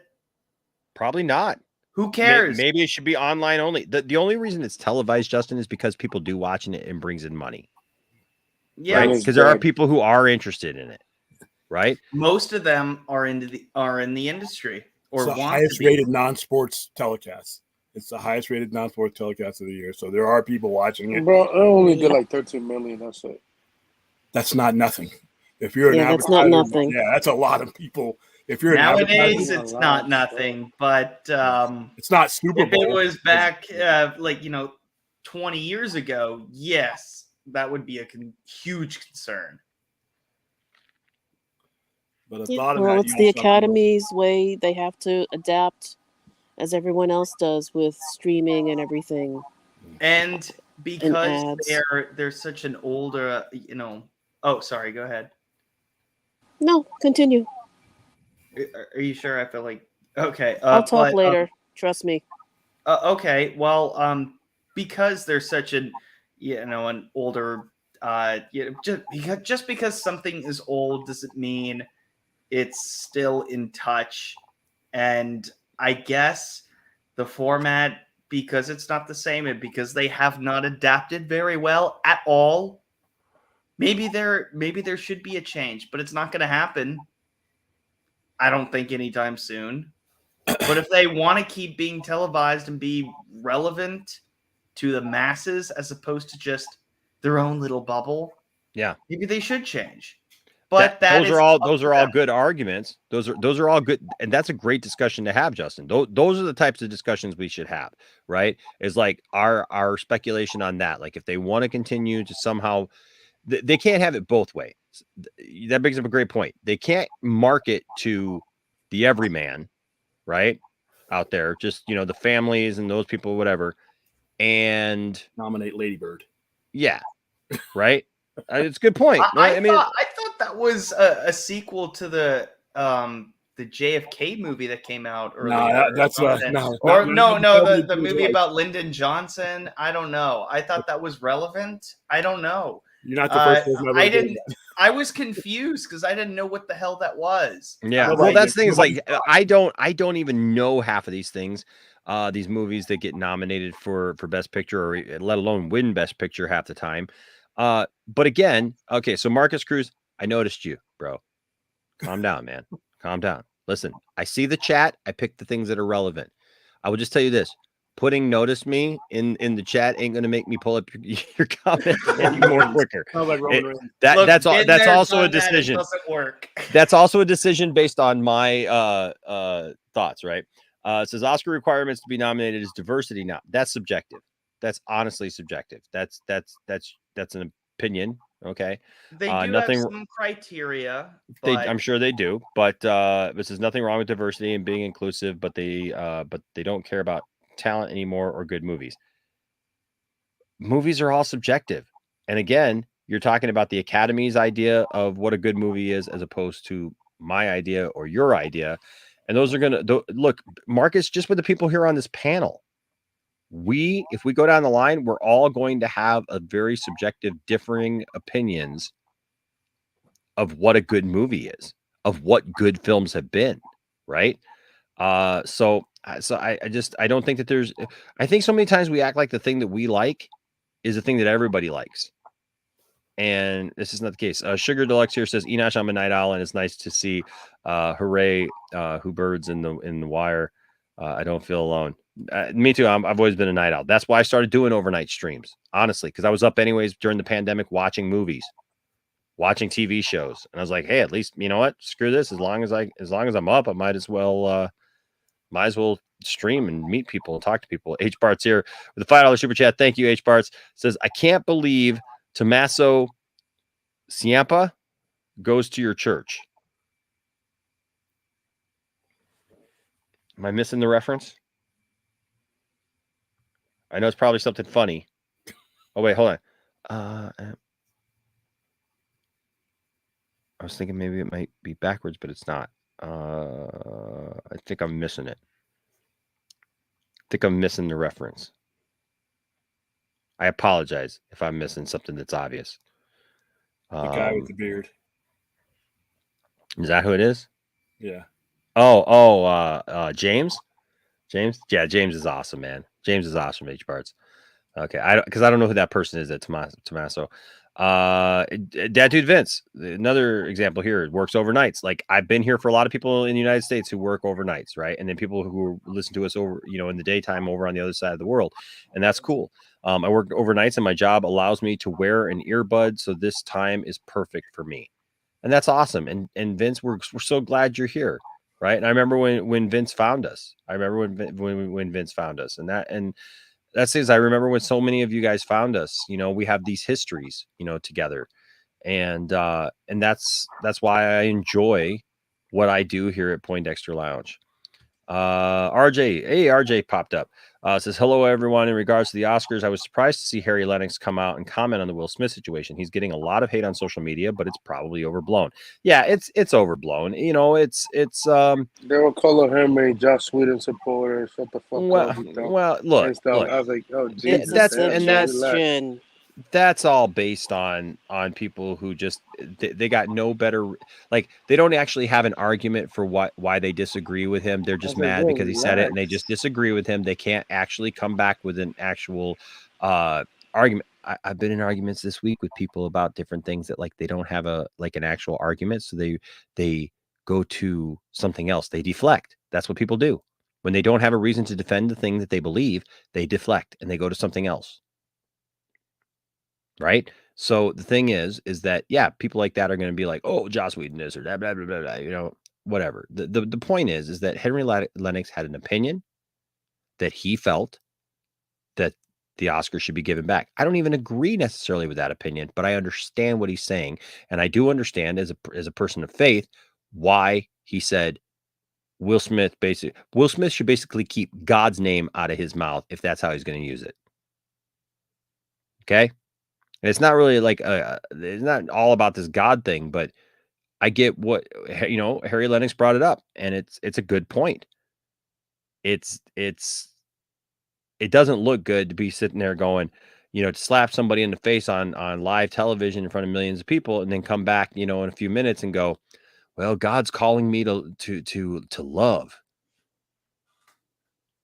Wow. Yeah, I love my friend so much that I'm willing to slap him in the face. Wow. Yeah, great example. On a global broadcast in front of my work peers. Yeah. Yeah, it's exactly what Moses did in the Bible. Yeah, of course. I'm just When saying. he disagreed with someone. Mm-hmm. Look. Even Moses, though I have no idea what I'm talking about. No, but... but here's a good point. Here's a good point, right? So God can change people. You bring up a funny point, right? Because Moses actually left Egypt, and the reason why he was out in the desert and in a spot where God revealed himself to him in the Bible through the burning bush and all those things and sent him back, you know, the let my people go thing. Moses left because Moses was being raised in Egypt, and he killed an Egyptian. Mm-hmm. The story in the Bible is he killed an Egyptian defending a Jew. He defending a Hebrew. He killed an Egyptian, and he was scared for his life, so he fled. He fled into the wilderness, where he ended up meeting his future wife, became a sheep herder, and then he was herding sheep one day when he saw the burning bush, and he went, and then he had a higher calling. I'm not saying God can't do that. I'm saying there's a pretty big discrepancy between like literally years passing for somebody like Moses in the Bible, and literally going up and going, sitting back down and basically coming right back up and going, God's called me to love.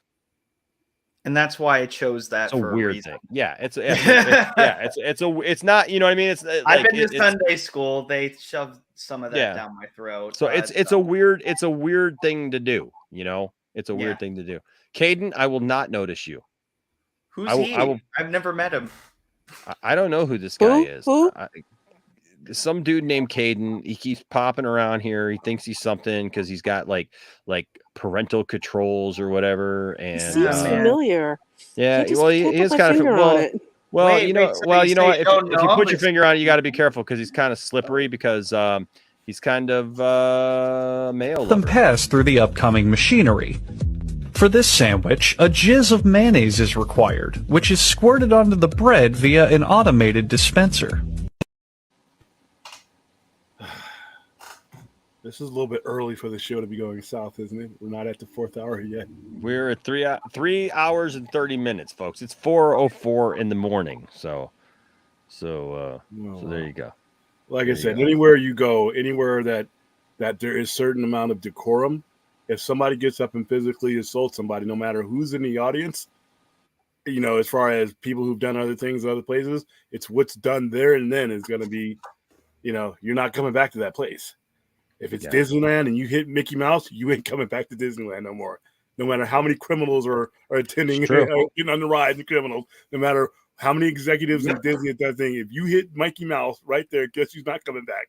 So it's there's just no way, like I said, unless it's a family barbecue or a bar brawl, any place that has, even forget about the word prestige, any place that has any respectable, a good restaurant, you assault somebody in a restaurant, you're not coming back.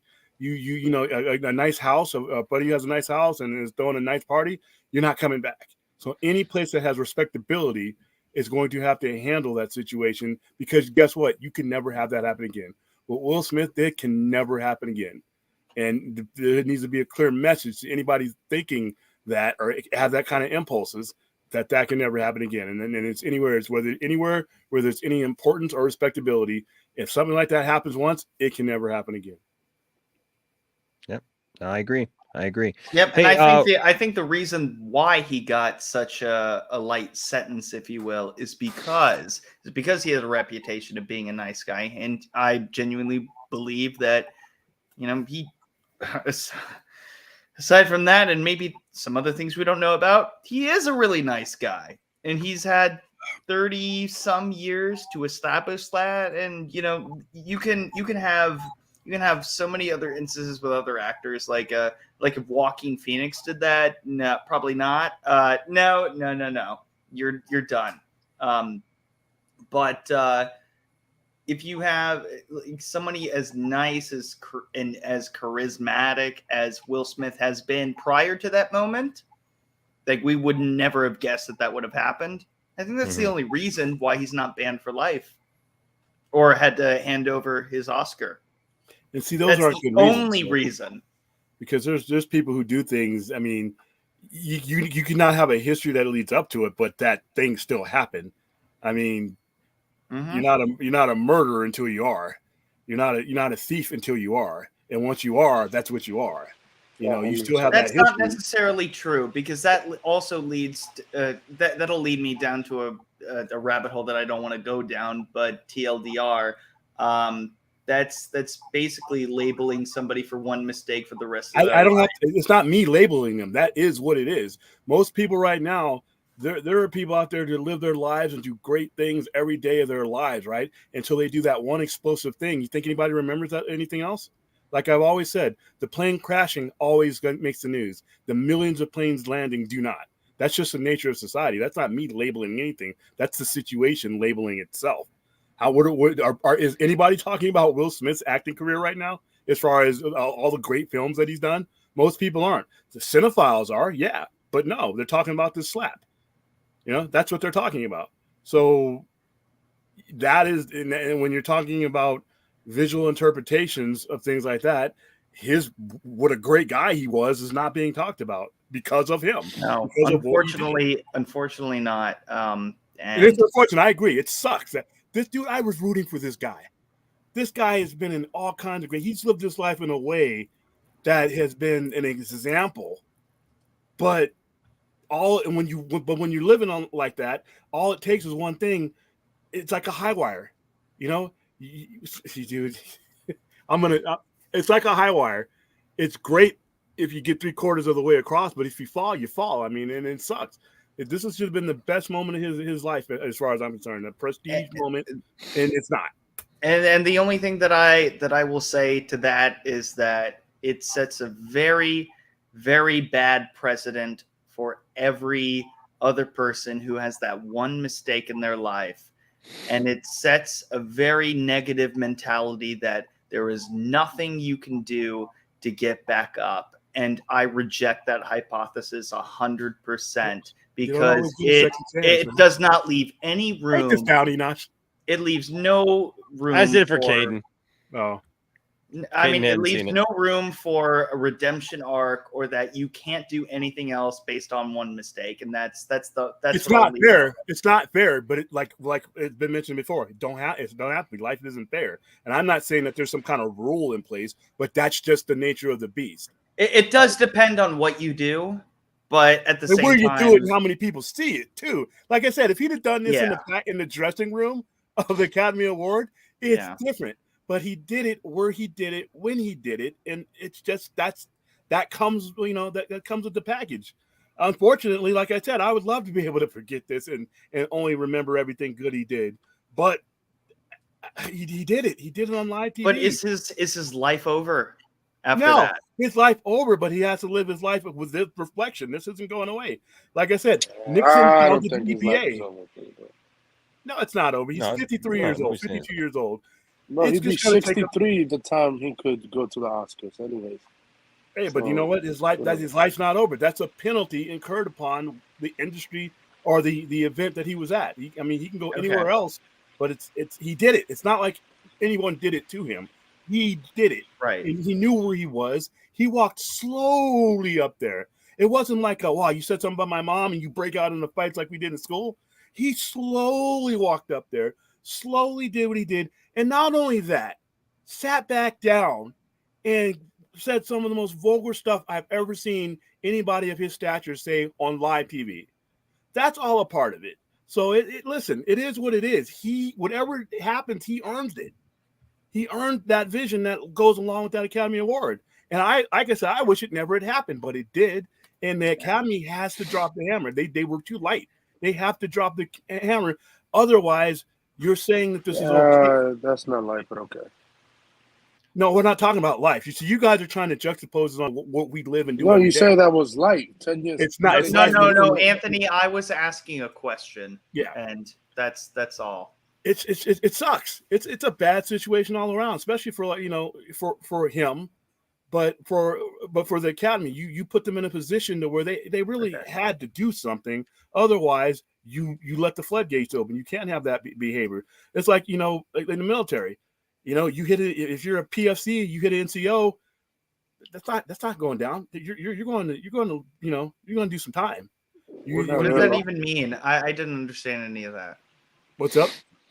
I didn't understand any of that terminology, but okay. Anyways, but when you do something, there are consequences, and the reason why those consequences are there is so that things don't break down like that. So if a lower ranking guy hits somebody in command, if you don't do something, then every lower person guy is going to think, you know what, I can just slap the hell out of anybody in command, and now we have a breakdown in leadership. We have a breakdown in command and control. It's the same thing with the Oscars and anywhere else, not just the Oscars. Anywhere else you want to maintain stability and you want to maintain some type of civil order, you have to take these measures. We're using the Oscars as that's what. What about in the Hall of Fame? Can you get better? I'm gonna give you an example. If I elect Enoch to the Football Hall of Fame, and I'm in the audience or somebody's in the audience, he cracks a joke and he cracks somebody's head, then you make the appropriate consequences. Now, for people like who've done things outside of their careers and all that, like they have had issues, LT, all these guys. You know what the difference is they are held accountable by somebody somewhere. But if they did it at the Hall of Fame while they're getting their yellow jacket, hell yeah, there's going to be Hall of Fame consequences, and there should be. Otherwise, you're inviting it to happen at the next Hall of Fame ceremony. You know what I mean? So at some point, people have to know how to act where they're at and when they're at, or stay home. Sit down. All right. That's a great point.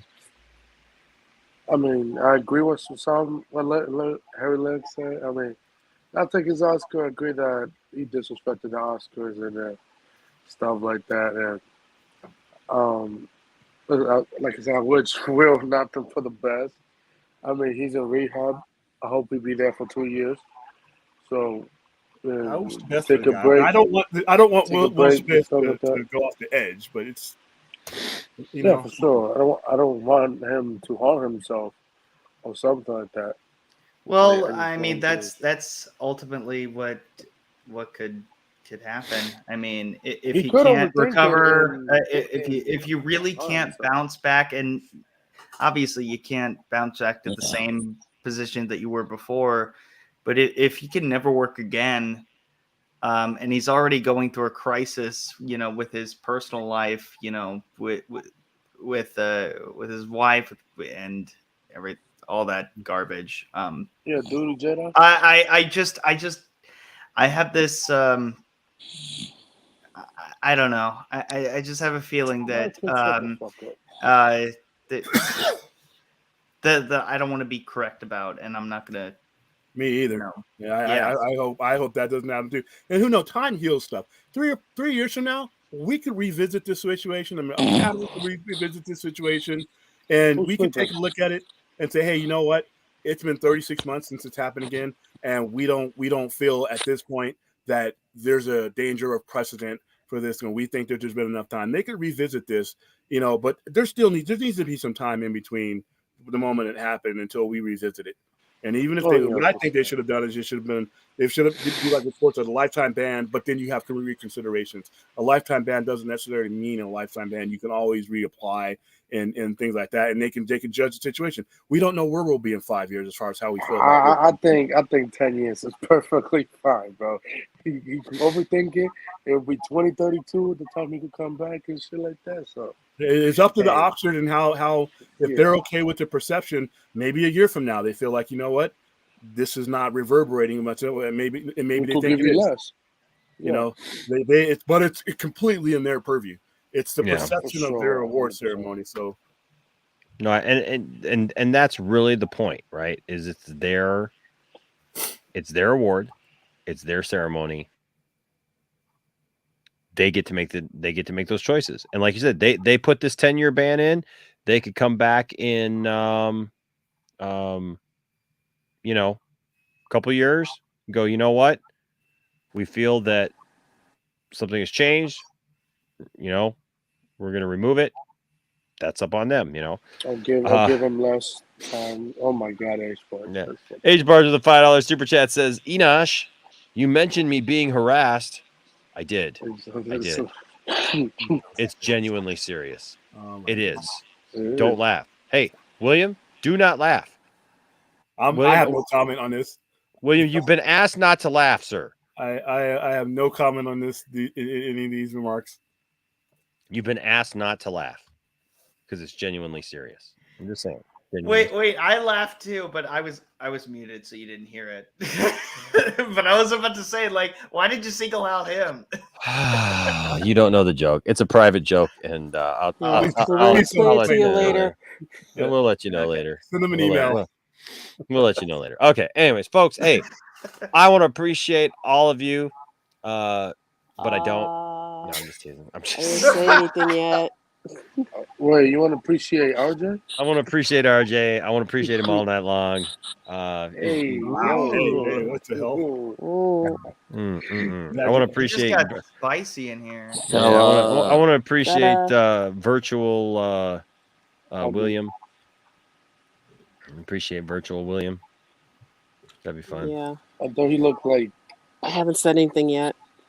You haven't said anything about appreciate. Oh, I'm sorry. What were you? What was about the whole Will Smith stuff? Well, the Harry Lenix. I'm sorry, Stella. Yes, you've been very just quiet. A little weird, convoluted way. For those who don't know, you can buy copies of the statues that you win. The actor can buy it. They have to buy it full price on their own. The studios can buy it to put it in their showcases. That's the way you could go around it. If Will takes Harry's suggestion, he can give back the statuette he won. If the Academy allows it, he can buy another one on his own.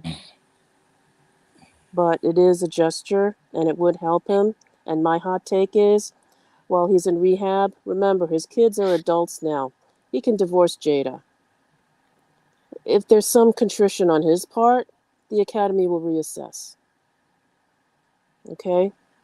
This whole situation is bad. Okay? And again, he did it on camera, people. He didn't even wait until they were on commercial. Okay? It wasn't staged. It was a really big F-up. And then his hypocritical speech afterward made it even worse. And the whole fact that they morons in the audience, yes, that the actors that were there too, gave him a standing ovation. They clap. What type of mixed message, effed up message was that? And then they won, and the Academy's wondering, gee, I wonder why our ratings are dipping. You got to restore faith in yourself. Restore faith to, the Academy. Try to build yourself back up. I mean, I don't know. But everyone made some valid points. But again, well, if he's smart, I would give back the award just because of all the bad stuff that happened here. And it's not like he's not going to ever see it again. They'll hold it for him for the 10 years. He'll get it back in 10 years. He knows that he won the award. That's all that matters. He has the envelope that the thing, was in. Yeah, sure, he won't quite have the statuette with him, but he knows he won. He was best actor for this year for this movie. Just show some contrition. He can make a copy. Well, I told you he could buy one. If the Academy allows it, he could buy one for himself. Or if the studio, they could buy it for him. So there's a lot of weird ways around it.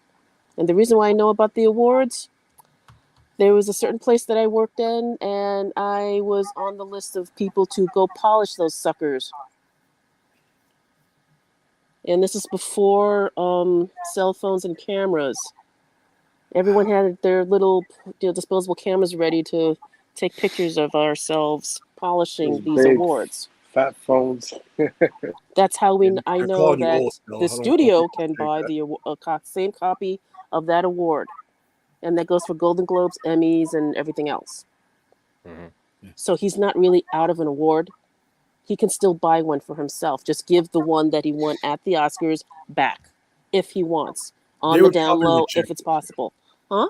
They would probably, if he were to give it up, the Yeah. Academy would probably would say no to keep it. But the fact that him doing that raises things up to a point now where I think people can be like, okay, now we can move on. Once he makes that recognition on his own, the Academy will probably reject that. And they will say, keep that recognition. But him doing that would reach this point to there's nothing left for us to talk about other than the moment itself. How he feels about it, we know it. We reached it. Once he makes that, were he to make that gesture, I think that would be it with a lot of people, because I wouldn't have anything. He's now recognized the damage, and not just in a word or statement. He's physically made the manifestation of giving that award back. Whether they accept that award back would be on them. I do not think they would, but I think that would pretty much end it with him, as far as, and then time in between 2-3 years from now, we would be okay with Will Smith. Yeah, again, it's like, it's the gesture. It's just trying to fix the situation that just derailed in front of us, literally. So, again, we'll see what happens. I don't know, but that's my weird little take on it. Where's Andy Tignor?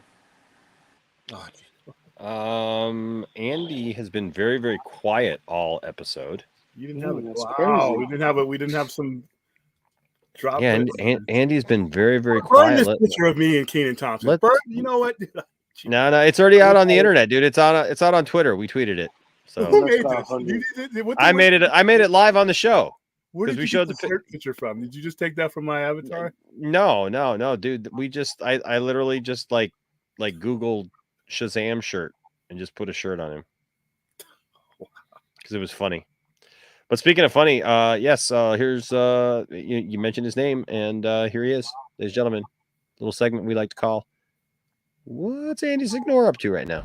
I'm hungry. Do you have anything to eat? A snack of vitamin C, your daily helping of antioxidants. Do you want a bite? Where are all these from? Is this on his TikTok channel? Well, no. See, the thing is that he loves screen time. Oh no. He's up at it again. I'm enjoying some screen time.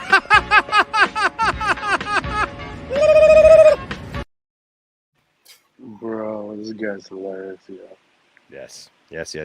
Well, hey guys, great show tonight. Thank you all for being here. Got a big day tomorrow. Got a bunch of stuff got to get done, and it's 4:30 in the morning, so I need to get like a couple hours sleep before I go do all that stuff.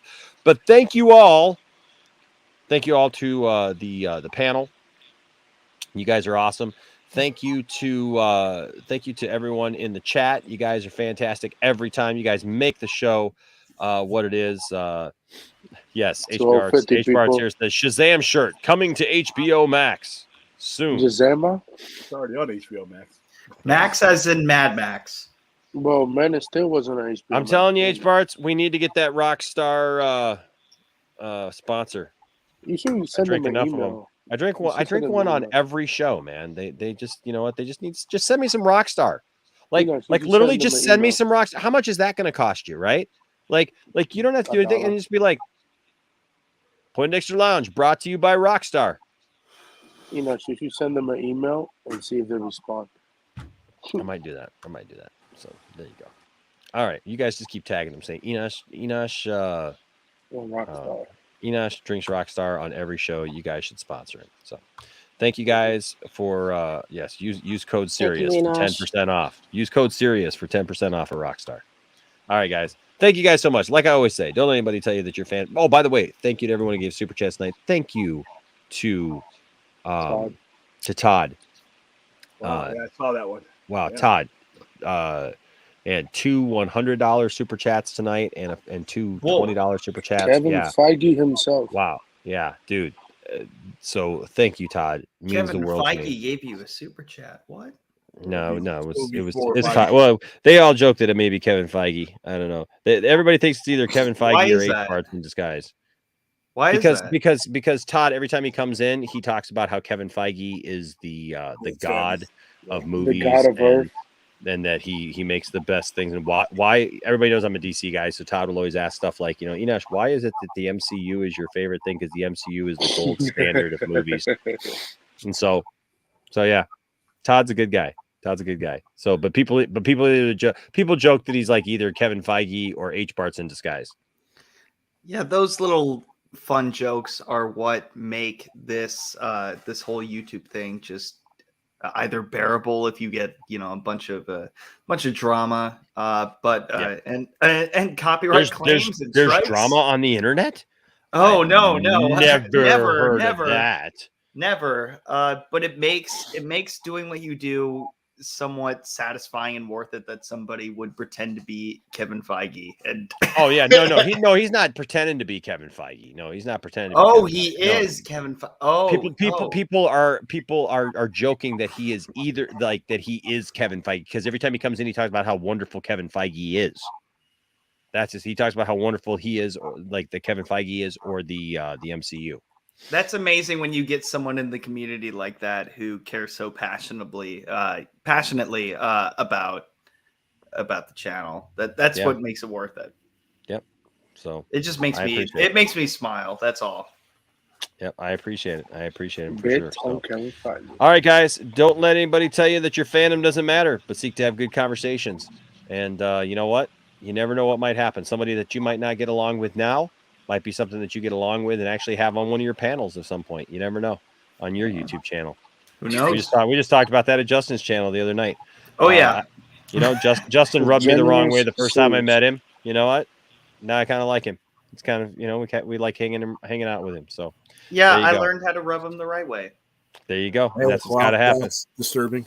That's private. Hey, I don't know, dude. You were in here talking about rubbing what's his name the right way the other day. Who were you flirting with the other day, William? We were trying to clip that. Who was in here that you were flirting with? Who was that? Was it Scotty? Yeah, it was Scotty. You were all flirting with Cylon Scotty the other day. I was like, that's a continuation from the shows we were doing. Look, what you do on your show is your business, how dude. garbage is the Watch your network, dude, George, too. I'm just saying, yeah, but that's your business. You do all this in the name of Enosh. Like it's a massive thing, and so I want to see his thing. Hey. Ooh, does he actually? Just like to tease everybody a little bit, just tickling it a little bit. What does Anthony think of that clip? Like that ass. He's laughed at it as far as I've known. So there you go. So William, all right, guys. Larson. Don't anybody tell you that your fandom doesn't matter, and don't tell anybody that their fandom doesn't matter. Seek to have good conversations. Treat each other with some respect. Listen to each other outright. And if you do that, there'll always be a place for you here in the Poindexter Lounge. Till next time, stay nerdy. Bye-bye. And Sammy? No, he's not. David Lee Roth all day long. He's better than Dave. Shut up. He's gone. I took him out at the last second. Goodbye. I'm going to go now.